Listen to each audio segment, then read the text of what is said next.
ಎಷ್ಟು ಸ್ಟಾರ್ಟ್ ಮಾಡೋದ ಸರ್ ಹಾಗಾದ್ರೆ? ಶುರು ಮಾಡೋಣ. ಸಿಂಪಲ್ ವರ್ಡ್ಸ್, 75% ಜನಗಳು ದಿನಾಪೂರ್ತಿ ಸ್ಟ್ರಗಲ್ ಪಡ್ತಾ ಇದ್ದಾರೆ ಹಣಕಾಸಿನ ವಿಚಾರವಾಗಿ. ಕನ್ನಡಿಗರಲ್ಲಿ ಒಟ್ಟಾರೆ ಹಣಕಾಸು ಸಾಕ್ಷರತೆಯ ಪ್ರಮಾಣ ಸರ್ಕಾರದ ಮಾನದಂಡದ ಪ್ರಕಾರ 25% ಇದೆ ಅಂತ ಅವ್ರು ಹೇಳೋದು. ನನ್ನ ಪ್ರಕಾರ 25% ಇಲ್ಲ. ದುಡ್ದಿದ್ದೆಲ್ಲ ಏನ್ ಮಾಡೋದು, ಸುಮ್ನೆ ಕೂಡಿಟ್ಟು ಏನ್ ಮಾಡೋದು, ಹಂಗೆ ಅದು ಎಲ್ಲ ಒಂದ್ ಹತ್ರ ಇರುತ್ತೆ. ದುಡ್ದಿದ್ದು ಖರ್ಚು ಮಾಡಿಲ್ಲ ಅಂದ್ರೆ ಏನ್ ಉಪಯೋಗ ಬಂತು? ಜೀವನವನ್ನ ಎಂಜಾಯ್ ಮಾಡೋಕೆ ಜಾಸ್ತಿ ಒತ್ತು ಕೊಡ್ಬೇಕಾ ಅಥವಾ ದುಡ್ಡನ್ನ ಸೇವ್ ಮಾಡ್ಲಿಕ್ಕೆ ಜಾಸ್ತಿ ಒತ್ತನ್ನ ಕೊಡ್ಬೇಕಾ ಅಂತ. ಸಾಲ ನಮ್ಮ ಸಂಪತ್ತು ನಿರ್ವಹಣೆಗೆ, ಸಂಪತ್ತು ಸೃಷ್ಟಿಗೆ, ನಮ್ಮ ಫ್ಯೂಚರ್ ಅನ್ನ ಚೆನ್ನಾಗಿ ಮಾಡ್ಲಿಕ್ಕೆ ಯಾವ ಸಾಲ ಅನುಕೂಲ ಮಾಡಿಕೊಡುತ್ತೋ ಅಂತ ಸಾಲ ಮಾಡಿ. ಶೋಕಿ ಮಾಡಕ್ ಸಾಲ ಮಾಡಬಾರ್ದು. 75% ಜನಗಳ ಹತ್ರ there is no concept of emergency fund, financial planning ಇಲ್ಲ. ಈಗ ನನಗೆ ಮ್ಯೂಚುವಲ್ ಫಂಡ್ ಬಗ್ಗೆ ಏನೂ ಗೊತ್ತಿಲ್ಲಪ್ಪ, ನಾನು ಫಸ್ಟ್ ನಾನು ನನ್ನ ಜರ್ನಿಯನ್ನು ಶುರು ಮಾಡ್ತೀನಿ ಅಂತಿದ್ರೆ there is something called Modi ತರ ಡಿಮಾನಿಟೈಸೇಷನ್ ಬೇಕು ಪೇರೆಂಟಿಂಗ್ ಅಲ್ಲೂ. ನಾನೆಲ್ಲ ಬೇಕಾಬಿಟ್ಟು ಖರ್ಚು ಮಾಡ್ಬಿಟ್ಟು ನನ್ನ ಮಗಳನ್ನ ಅಥವಾ ಮಗನ್ನ ನೀನ್ ಶಿಸ್ತಿಂದ ಇರಪ್ಪ ಅಂದ್ರೆ that is not going to happen. ಇನ್ಸ್ಟಾಗ್ರಾಮ್ಗೆ ಮಕ್ಕಳು ಅಕೌಂಟ್ ಓಪನ್ ಮಾಡಿಕೊಂಡು ಅದಕ್ಕೆ ಕಂಟ್ರೋಲ್ಸ್ ಇದೆ.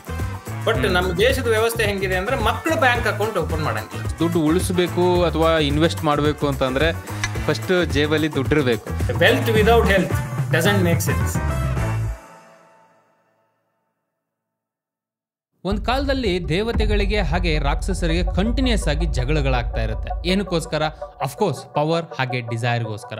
ಅಲ್ಟಿಮೇಟ್ಲಿ ಅಮೃತವನ್ನ ಪಡಿಬೇಕು, ನಾವೆಲ್ಲರೂ ಚಿರಂಜೀವಿಗಳಾಗಬೇಕು ಅಂತ ಹೇಳ್ಕೊಂಡು ಕ್ಷೀರಸಾಗರ ಮಂಥನವನ್ನ ಮಾಡ್ತಾರೆ. ಈ ಸಂದರ್ಭದಲ್ಲಿ ಆಸ್ ಅ ಬೈ ಪ್ರಾಡಕ್ಟ್ ಆಗಿ ಸುಮಾರು ರೀತಿಯಾದಂತಹ, ಈಗ ವಿಷ ಬರುತ್ತೆ, ಅದರಿಂದ ಬೇರೆ ಬೇರೆ ರೀತಿಯಾದಂತಹ ಪ್ರಾಡಕ್ಟ್ಸ್ಗಳು ಬರುತ್ತೆ, ಬಟ್ ಫೈನಲ್ ಆಗಿ ಅವ್ರಿಗೆ ಅಮೃತ ಸಿಗುತ್ತೆ. ಇದೇ ಕಾಂಟೆಕ್ಸ್ಟ್ ಅಲ್ಲೇ ಬರ್ತಾ ಇರತಕ್ಕಂತಹ ಪಾಡ್ಕಾಸ್ಟ್ ಸೀರೀಸ್ ಮನಿ ಮಂಥನ. ಹೆಸರು ಹೇಳೋ ಪ್ರಕಾರನೇ ಪ್ರತಿಯೊಬ್ಬ ವ್ಯಕ್ತಿಯ ಜೀವನದಲ್ಲಿ ದುಡ್ಡಿನ ವಿಚಾರಗಳು, ಬಿಸ್ನೆಸ್ ವಿಚಾರಗಳ ರಿಲೇಟೆಡ್ ನೋಡ್ತೀವಿ ಅಂತಂದ್ರೆ ಬೇರೆ ಬೇರೆ ರೀತಿಯಾದಂತಹ ಕಾಂಟೆಕ್ಸ್ಟ್ ಅಲ್ಲಿ ಜನಗಳು ನೋಡ್ತಾ ಇರ್ತಾರೆ ಹಣವನ್ನ, ಬಿಸ್ನೆಸ್ ಅನ್ನ ಅವರ ದೃಷ್ಟಿಕೋನಗಳ ಮೂಲಕ ಅಥವಾ ಅವರ ಜೀವನದಲ್ಲಿ ನಡೆದಿರ್ತಕ್ಕಂತಹ ಸಂಗತಿಗಳು, ಅನುಭವಗಳ ಬೇಸಿಸ್ ಅಲ್ಲಿ ಹಣದ ವಿಚಾರವಾಗಿ ಮಂಥನ ಮಾಡ್ತಾ ಅದರಿಂದ ಕಲಿತಕ್ಕಂತಹ ಪುಟ್ಟ ಪ್ರಯತ್ನನೇ ಈ ಮನಿ ಮಂಥನ.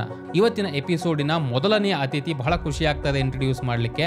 ನಮ್ಮ ಮೈಸೂರಿನವರೇ ಆಗಿರ್ತಕ್ಕಂತಹ ಶರತ್ MS ಅವರು. ಸುಮಾರು ಕಡೆಗೆ ಇವ್ರನ್ನ ನೋಡಿರ್ತೀರಾ ನೀವು. ಮೇನ್ ಸ್ಟ್ರೀಮ್ ಮೀಡಿಯಾಗಳಾದಂತಹ TV9 ಇರಬಹುದು, ವಿಸ್ತಾರ ನ್ಯೂಸ್ ಇರಬಹುದು, ಹಾಗೆ ದಿಗ್ವಿಜಯ ಅಂತಕ್ಕಂತಹ ಸುಮಾರು ಮೇನ್ ಸ್ಟ್ರೀಮ್ ಮೀಡಿಯಾದಲ್ಲಿ ಎಡಿಟರ್ ಆಗಿ ಕೆಲಸ ಮಾಡ್ತಾ ಇದ್ದಾರೆ, ಜರ್ನಲಿಸ್ಟ್ ಆಗಿ ಕೆಲಸ ಮಾಡ್ತಾ ಇದ್ದಾರೆ.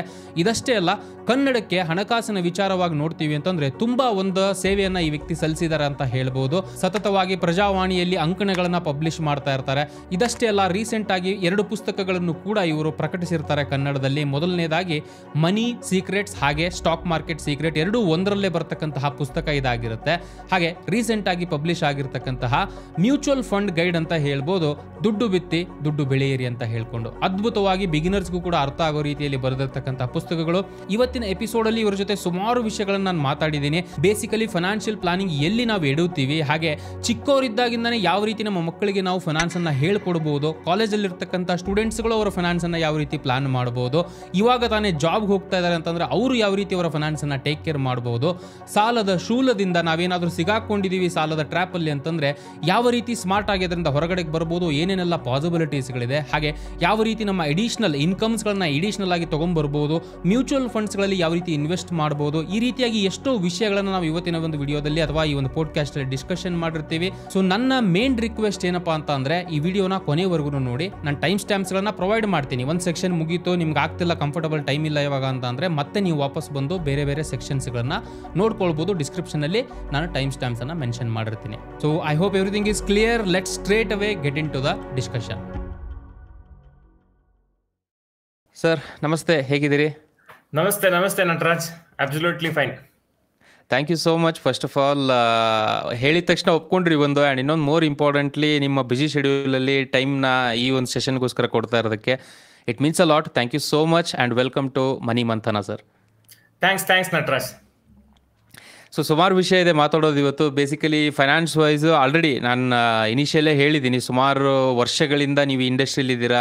ನಾಟ್ ಜಸ್ಟ್ ಫೈನಾನ್ಷಿಯಲ್ ಅಷ್ಟೇ ಅಲ್ಲ, ಸುಮಾರು ಜನಗಳನ್ನ ಮೀಟ್ ಆಗ್ತಿರ್ತೀರ, ಸುಮಾರು ರೀತಿಯಾದಂಥ ಒಂದು ಅನುಭವಗಳನ್ನು ಹೊಂದಿರತಕ್ಕಂಥ ವ್ಯಕ್ತಿ ನೀವು. ಸುಮಾರು ಕಲೀಲಿಕ್ಕೆ ನನಗೂ ಸಿಗುತ್ತೆ, ನೋಡುಗರಿಗೂ ಸಿಗುತ್ತೆ. And I want to start with a basic like beginning question sir. ಎಲ್ಲ ಒಂದು ವಿಷಯ, ಯಾವುದೇ ಒಬ್ಬ ವ್ಯಕ್ತಿ ಇವತ್ತಿನ ಮಟ್ಟಿಗೆ ಏನೋ ಒಂದು ಸಾಧನೆ ಮಾಡ್ತಾ ಇರ್ಬೋದು ಅಥವಾ ಯಾವುದೋ ಒಂದು ಹಾದಿಲಿ ಇದ್ದಾರೆ ಅಂತ ಅಂದರೆ it all start from a starting point, ಒಂದು ಟ್ರಿಗರ್ ಪಾಯಿಂಟಿಂದ ಸ್ಟಾರ್ಟ್ ಆಗುತ್ತೆ, ಕರೆಕ್ಟ್ ಅಲ್ವಾ? So what was your trigger point sir? ಅಂದರೆ ಯಾವ ಒಂದು ಸಿಚುವೇಶನ್ನಿಂದ ನೀವು ಈ ರೀತಿಯಾಗಿ ಇವತ್ತೇನು ಮಾಡ್ತಾ ಇದ್ರು ಆ ಒಂದು ಪರಿಸ್ಥಿತಿಗೆ ತಲುಪಿದ್ದೀರಾ, ಹಾಗೆ ನೆಕ್ಸ್ಟ್ ಮತ್ತೆ ಬೆಳೆಯೋಕೆ ಹೋಗ್ತಾ ಇದ್ದೀರಾ? What was that starting point? ಮೊದಲನೇದಾಗಿ ನಟರಾಜ್, ನಾನು 2007ರಿಂದ ಮಾಧ್ಯಮ ಕ್ಷೇತ್ರದಲ್ಲಿ ಇದ್ದೀನಿ. ಅಂದ್ರೆ ಟಿವಿ ಇರ್ಬೋದು, ಪ್ರಿಂಟ್ ಮೀಡಿಯಾ ಇರ್ಬೋದು, ಮತ್ತೆ ಡಿಜಿಟಲ್ ಮೀಡಿಯಾ ಇರ್ಬೋದು. ಸೊ 2007ರಿಂದ ನಾನು ಟಿವಿ ಮತ್ತೆ ಬೇರೆ ಬೇರೆ ಮೀಡಿಯಾಗಳಲ್ಲಿ ಇದ್ದಾಗ ನನಗೇನು ಅನ್ನಿಸ್ತು, ಮೇನ್ ಸ್ಟ್ರೀಮ್ ಮೀಡಿಯಾದಲ್ಲಿ ಈ ಹಣಕಾಸು ಶಿಕ್ಷಣ ಅಥವಾ ಹಣಕಾಸು ಸಾಕ್ಷರತೆ ಇದು ಯಾವುದಕ್ಕೂ ಕೂಡ ಸರಿಯಾದ ಒಂದು ವೇ ಇಲ್ಲ, ಸರಿಯಾದ ಮಾರ್ಗದರ್ಶನ ಇಲ್ಲ. ಹೀಗಿರುವಾಗ ಏನಾಯ್ತು ಅಂತ ಹೇಳಿದ್ರೆ, ಇಡೀ ಮೀಡಿಯಾನ ನೀವು ನೋಡಿದ್ರೆ ನಾವು ನ್ಯೂಸ್ ಆಸ್ಪೆಕ್ಟ್ಸ್ ಅನ್ನ ಜಾಸ್ತಿ ಕವರ್ ಮಾಡ್ತೀವಿ ಬಿಟ್ರೆ ಎಲ್ಲೂ ಕೂಡ ಹಣಕಾಸು ಶಿಕ್ಷಣ ಆಗ್ಲಿ ಮತ್ತೆ ಅಪ್ಗ್ರೋತ್ ಆಗ್ಲಿ ಇದ್ರ ಬಗ್ಗೆ ನಾವು ಮಾತಾಡೋದೇ ಇಲ್ಲ. ಕಾರಣ ಏನು ಅಂತ ಹೇಳಿದ್ರೆ, ಇಡೀ ನಮ್ಮ ಶಿಕ್ಷಣ ವ್ಯವಸ್ಥೆ ಹಾಗೆ ಇದೆ. ನಾವು LKG ಇಂದ ಸುಮಾರು PUC ಡಿಗ್ರಿ ಅಂತ ತಗೊಂಡ್ರೆ ಒಂದು 17ರಿಂದ 18 ವರ್ಷ ಓದ್ತೀವಿ. ಆದ್ರೆ ನಮ್ಮ ಶಿಕ್ಷಣದ ಯಾವ ಭಾಗದಲ್ಲೂ ಸಹಿತ ನಾವು ಫಿನಾನ್ಷಿಯಲ್ ಎಜುಕೇಶನ್ ಬಗ್ಗೆ ಮಾತಾಡೋಲ್ಲ. ಸೊ ನನಗೂ ಕೂಡ ಈ ಸಮಸ್ಯೆ ಇತ್ತು.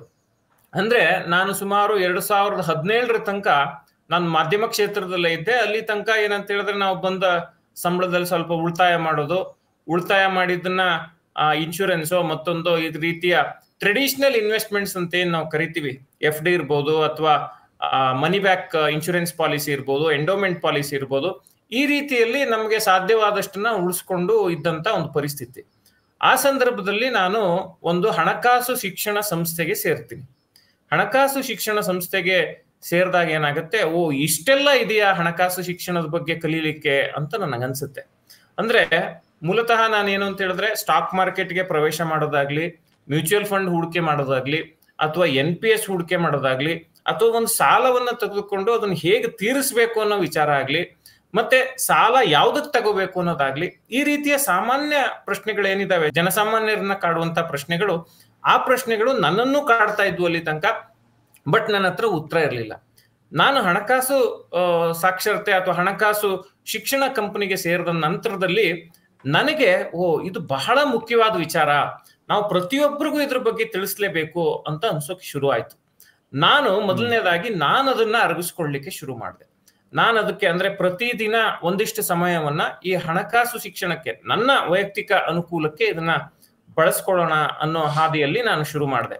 ಶುರು ಮಾಡಿದ ನಂತರ ನಿಧಾನಕ್ಕನ್ನಿಸ್ತು, ಇದು ತುಂಬಾ ಕಠಿಣ ಅನ್ಸುತ್ತೆ ತುಂಬಾ ಜನರಿಗೆ, ಇದನ್ನ ಬಹಳ ಸರಳವಾಗಿ ಜನರಿಗೆ ತಿಳಿಸುವಂತ ಪ್ರಯತ್ನ ಆಗ್ಬೇಕು ಅನ್ನೋ ದೃಷ್ಟಿನಲ್ಲಿ ನಾನು ಅದನ್ನ ಅರಗಿಸ್ಕೊಂಡ ನಂತರ ನನಗೆ ಎಷ್ಟನ್ನ ತಿಳಿಲಿಕ್ಕೆ ಸಾಧ್ಯ ಆಯ್ತು, ಪ್ರಾಕ್ಟಿಕಲ್ ಆಗಿ ನಾನು ಏನನ್ನ ಕಲಿತಾ ಹೋದೆ, ಅದನ್ನ ಪ್ರಜಾವಾಣಿನಲ್ಲಿ ಒಂದು ಅಂಕಣದ ರೂಪದಲ್ಲಿ ಬರಲಿಕ್ಕೆ ಅವಕಾಶ ಸಿಕ್ತು.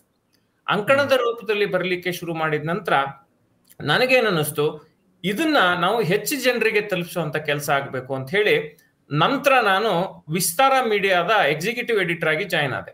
ವಿಸ್ತಾರ ಮೀಡಿಯಾದ ಎಕ್ಸಿಕ್ಯೂಟಿವ್ ಎಡಿಟರ್ ಆಗಿ ಜಾಯ್ನ್ ಆದ ನಂತರದಲ್ಲಿ ನಾವು ಕನ್ನಡದ ಮೊದಲ ಒಂದು ಪರ್ಸನಲ್ ಫಿನಾನ್ಸ್ ಚಾನೆಲ್ ನ ಒಂದು ನ್ಯೂಸ್ ಚಾನೆಲ್ ಆಗಿ ಶುರು ಮಾಡಿದ್ದು ವಿಸ್ತಾರ ಮೀಡಿಯಾ. ಅಂದ್ರೆ ಬೇರೆ ಬೇರೆ ಸಾಕಷ್ಟು ಪ್ರೈವೇಟ್ ಚಾನೆಲ್ಗಳಿದಾವೆ, ಅಂದ್ರೆ ಪರ್ಸನಲ್ ಫಿನಾನ್ಸ್ಗೆ ಅಂತೇಳಿ ಖಾಸಗಿ ಚಾನೆಲ್ಗಳು ಬಹಳಷ್ಟಿವೆ, ಯೂಟ್ಯೂಬ್ ಚಾನೆಲ್ಗಳು. ಆದ್ರೆ ಒಂದು ಸುದ್ದಿವಾಹಿನಿಯಾಗಿ ಹಣಕಾಸು ಶಿಕ್ಷಣಕ್ಕಾಗಿ ಒಂದು ಪ್ರತ್ಯೇಕ ಚಾನೆಲ್ ಅನ್ನ ತೆಗೆದಂತ ಮೊದಲ ವಾಹಿನಿ ಅಂದ್ರೆ ಅದು ವಿಸ್ತಾರ ಮನಿ ಪ್ಲಸ್ ವಿಸ್ತಾರ ನ್ಯೂಸ್ ನ ಗ್ರೂಪ್ ವತಿಯಿಂದ. ಸೊ ಅಲ್ಲಿ ನಾನು ಸರಳವಾಗಿ ವಿಡಿಯೋಗಳನ್ನ ಮಾಡ್ತಾ ಹೋಗ್ತೀನಿ. ಸ್ಟಾಕ್ ಮಾರ್ಕೆಟ್, ಮ್ಯೂಚುವಲ್ ಫಂಡು, ಮತ್ತೆ ಬೇರೆ ಬೇರೆ ಹೇಗೆ ನೀವು ಶುರು ಮಾಡ್ಬೋದು, ಒಂದು 25,000 ಸಂಬಳ ಇದ್ರೆ ನೀವು ಹೇಗೆ ಅದ್ರ ಮೂಲಕ ನೀವು ಬದುಕನ್ನ ಕಟ್ಕೋಬಹುದು ನಿಧಾನವಾಗಿ ಅನ್ನೋದನ್ನ ಹೇಳ್ತಾ ಹೋಗ್ತೀನಿ. ಹೀಗೆ ಅದು ಒಂದು ಆಂದೋಲನದ ರೂಪವನ್ನ ಪಡ್ಕೊಳ್ಳುತ್ತೆ. ಅಂದ್ರೆ ಜನ ಅದ್ರ ಬಗ್ಗೆ ಮಾತಾಡೋದು, ಇದರಿಂದ ಅನುಕೂಲ ಆಗ್ತಿದೆ ಅನ್ನೋದು, ಈ ರೀತಿ ಶುರು ಆದಾಗ ನನಗೆ ಯಾಕೆ ಇದನ್ನ ಒಂದು ಪುಸ್ತಕ ರೂಪದಲ್ಲಿ ತರಬಾರ್ದು, ಪುಸ್ತಕವಾಗಿ ಯಾಕೆ ಮಾಡಬಾರ್ದು ಅಂತ ಅನ್ಸುತ್ತೆ. ಅದರ ಪ್ರತಿಫಲವಾಗಿ ನಾನು 2 ಪುಸ್ತಕಗಳನ್ನ ಬರೀತೀನಿ. ಒಂದು ಮನಿ ಸೀಕ್ರೆಟ್, ಸ್ಟಾಕ್ ಮಾರ್ಕೆಟ್ ಸೀಕ್ರೆಟ್ಸ್ ಅಂತ ಒಂದು ಪುಸ್ತಕ. ಎರಡನೇದು ದುಡ್ಡು ಬಿತ್ತಿ ದುಡ್ಡು ಬೆಳೆಯಿರಿ, ಮ್ಯೂಚುವಲ್ ಫಂಡ್ ಮ್ಯಾಜಿಕ್ ಅಂತೇಳಿ. ಈ 2 ಪುಸ್ತಕಗಳನ್ನು ಬರೆದ ಉದ್ದೇಶ ಏನು ಅಂತ ಹೇಳಿದ್ರೆ, ಮಾರುಕಟ್ಟೆನಲ್ಲಿ ಸಾಕಷ್ಟು ಪುಸ್ತಕಗಳಿವೆ, ಆದ್ರೆ ಬಹಳಷ್ಟು ಪುಸ್ತಕಗಳು ಏನು ಅಂತ ಹೇಳಿದ್ರೆ ಜನಸಾಮಾನ್ಯರಿಗೆ ಮುಟ್ಟುವ ರೀತಿಯಲ್ಲಿ ಇಲ್ಲ. ಅಂದ್ರೆ ಈಗ ನನಗೆ ಏನೂ ಗೊತ್ತಿಲ್ಲಪ್ಪ ಸ್ಟಾಕ್ ಮಾರ್ಕೆಟ್ ಬಗ್ಗೆ, ಮ್ಯೂಚುವಲ್ ಫಂಡ್ ಬಗ್ಗೆ ಏನೂ ಗೊತ್ತಿಲ್ಲ, ಹಣಕಾಸು ನಿರ್ವಹಣೆ ಬಗ್ಗೆ ನಂಗೆ ಏನೂ ಗೊತ್ತಿಲ್ಲ ಅಂತ ಹೇಳಿದ್ರೆ ಅವ್ರಿಗೆ ಆ ಪುಸ್ತಕಗಳು ತಲುಪ್ತಾವ ಅಂತ ಹೇಳಿದ್ರೆ ಖಂಡಿತ ತಲುಪ್ತಾ ಇಲ್ಲ. ಯಾಕೆ ಅಂತ ಹೇಳಿದ್ರೆ ತುಂಬಾ ತಿಳಿದವರು ಅವರ ಮಟ್ಟಕ್ಕೆ ಪುಸ್ತಕಗಳನ್ನ ಬರೀತಾರೆ. ಈಗ ನಾನು ಏನೂ ಗೊತ್ತಿಲ್ಲದೆ ತಿಳ್ಕೊಂಡು ಬಂದವನು ನಾನು ನನ್ನ ಮಟ್ಟಕ್ಕೆ ಪುಸ್ತಕವನ್ನ ಬರೆದಿದ್ದೀನಿ. ಕನ್ನಡಿಗರಲ್ಲಿ ಒಟ್ಟಾರೆ ಹಣಕಾಸು ಸಾಕ್ಷರತೆಯ ಪ್ರಮಾಣ ಸರ್ಕಾರದ ಮಾನದಂಡದ ಪ್ರಕಾರ 25% ಇದೆ ಅಂತ ಅವ್ರು ಹೇಳೋದು. ನನ್ನ ಪ್ರಕಾರ 25% ಇಲ್ಲ. ನಾವು ಈಗ ಗುಜರಾತ್ ಆಗ್ಲಿ, ಗೋವಾ ಆಗ್ಲಿ, ಈ ರೀತಿಯ ಕೆಲವು ಭಾಗಗಳನ್ನ ನೋಡಿದಾಗ ಅಲ್ಲಿ ಹಣಕಾಸು ಸಾಕ್ಷರತೆಯ ಪ್ರಮಾಣ ಜಾಸ್ತಿ ಇದೆ. ಸರ್ಕಾರದ ಡೇಟಾ ಪ್ರಕಾರ 70-80 ಭಾಗ ಇದೆ. ಅದಕ್ಕೆ ಕಾರಣ ಏನು ಅಂತ ಹೇಳಿದ್ರೆ ಅವರಲ್ಲಿರುವಂತಹ ಎಂಟರ್ಪ್ರಿನರ್ಶಿಪ್ ಮತ್ತೆ ಬಿಸ್ನೆಸ್ ಅಂಡರ್ಸ್ಟ್ಯಾಂಡಿಂಗ್. ಇಲ್ಲಿ ಆ ಒಂದು ಭಾವನೆ ಬರಬೇಕು, ಹೂಡಿಕೆ ಕಲಿಕೆ ಆಗಬೇಕು ಅನ್ನೋ ದೃಷ್ಟಿಯಿಂದ ಬರೆದಂತ 2 ಪ್ರಯತ್ನ ನಟರಾಜ್. ನಾನು ಮೂಲತಃ ಪತ್ರಕರ್ತ, ನಾನು ಫುಲ್ ಟೈಮ್ ಜರ್ನಲಿಸ್ಟ್, 2 ಮುಖ್ಯ ಚಾನೆಲ್ಗಳ ಸಂಪಾದಕನಾಗಿ ಕೆಲಸ ಮಾಡಿದ್ದೀನಿ. ಇದು ನನಗೆ ಪ್ಯಾಷನ್, ಇದು ಜನರಿಗೆ ತಲುಪಬೇಕು. ನನಗೆ ಆದಂತಹ ಸಣ್ಣ ಪುಟ್ಟ ಅನುಕೂಲ ಏನಿದೆ ಅದು ಪ್ರತಿಯೊಬ್ಬನಿಗೂ ಆಗ್ಬೇಕು. ಹಂಗಂತ ರಾತ್ರೋರಾತ್ರಿ ಶ್ರೀಮಂತರಾಗ್ತೀವಿ, ನಮ್ಮ ಹತ್ರ ತುಂಬಾ ಸಂಪತ್ತು ಸೃಷ್ಟಿಯಾಗ್ಬಿಡುತ್ತೆ ಅಂತಲ್ಲ. ಇದನ್ನ ತಿಳ್ಕೊಳ್ಳೋದ್ರಿಂದ ಸಾಕಷ್ಟು ಸಮಸ್ಯೆಗಳನ್ನ ನಾವು ನಿವಾರಣೆ ಮಾಡ್ಕೋಬಹುದು. ಸೊ ಕಲಿಕೆಯಿಂದ ಮಾತ್ರ ಗಳಿಕೆ ಸಾಧ್ಯ ಅನ್ನೋ ಮಾತನ್ನ ನಾನು ಯಾವಾಗ್ಲೂ ಹೇಳ್ತಿರ್ತೀನಿ. Without learning there is no earning. So ಯಾವುದೇ ಅದು ಹೂಡಿಕೆ ಇರ್ಬೋದು ಅಥವಾ ನಮ್ಮ ವೃತ್ತಿಪರ ಕಲಿಕೆ ಇರ್ಬೋದು. So learning and earning is parallel ಅಂತೇಳಿ ನಾನು ಹೇಳಲಿಕ್ಕೆ ಬಯಸ್ತೀನಿ Nataraj. Super sir, fantastic. So ಸುಮಾರು inspiring journey actually. It's not so easy because personally I have written books. ನನಗೆ ಗೊತ್ತು ಎಷ್ಟು ಎಫರ್ಟ್ ಹಿಡಿಯುತ್ತೆ ಒಂದು ಪರ್ಟಿಕ್ಯುಲರ್ ಬುಕ್ನ ಪಬ್ಲಿಷ್ ಮಾಡಬೇಕು ಅಂತ ಅಂದರೆ. And super sir. ನೆಕ್ಸ್ಟ್ ಬರೋದು ಸರ್, ಮೇನ್ಲಿ ಥಿಂಗ್ ಈಸ್ ನೀವೇ ಹೇಳಿದ್ರಿ, ಅಂದರೆ ಒಂದು ಇವತ್ತಿನ ಕಾಲಕ್ಕೆ ನೋಡ್ತೀವಿ ಅಂತಂದರೆ ಹಣಕಾಸಿನ ವಿಚಾರವಾಗಿ ಸಾಕ್ಷರತೆ ಏನಿದೆಯೋ ಅಷ್ಟೊಂದು ಜಾಸ್ತಿ ಇಲ್ಲ. ಎಸ್ಪೆಷಲಿ ನಮ್ಮ ಕರ್ನಾಟಕದಲ್ಲಿ ಏನು ಅಂತಂದರೆ ರಿಸ್ಕ್ ಅಂದರೆ ಓಡೋಗ್ಬಿಡ್ತೀವಿ ನಾವು. ಆ ಥರ ಒಂದು ಮೈಂಡ್ಸೆಟ್ ಯೂಶ್ವಲಿ ನನಗೂ ಇನಿಷಿಯಲಿ ಕೂಡ ಇದ್ದಂಥದ್ದು. ಸುಮಾರು ಜನ ಅದೇ ರೀತಿ ಥಿಂಕ್ ಮಾಡ್ತಕ್ಕಂಥದ್ದು. But the thing is data ಹೇಳೋ ಪ್ರಕಾರ ನೋಡ್ತೀವಿ ಅಂತಂದರೆ ಅರೌಂಡ್ 75% ಜನ ಸರ್, ರೀಸೆಂಟಾಗಿ ನಾನು ನೋಡ್ತಾ ಇದ್ದಿದ್ದು 75% ಜನಗಳ ಹತ್ರ there is no concept of emergency fund, financial planning ಇಲ್ಲ.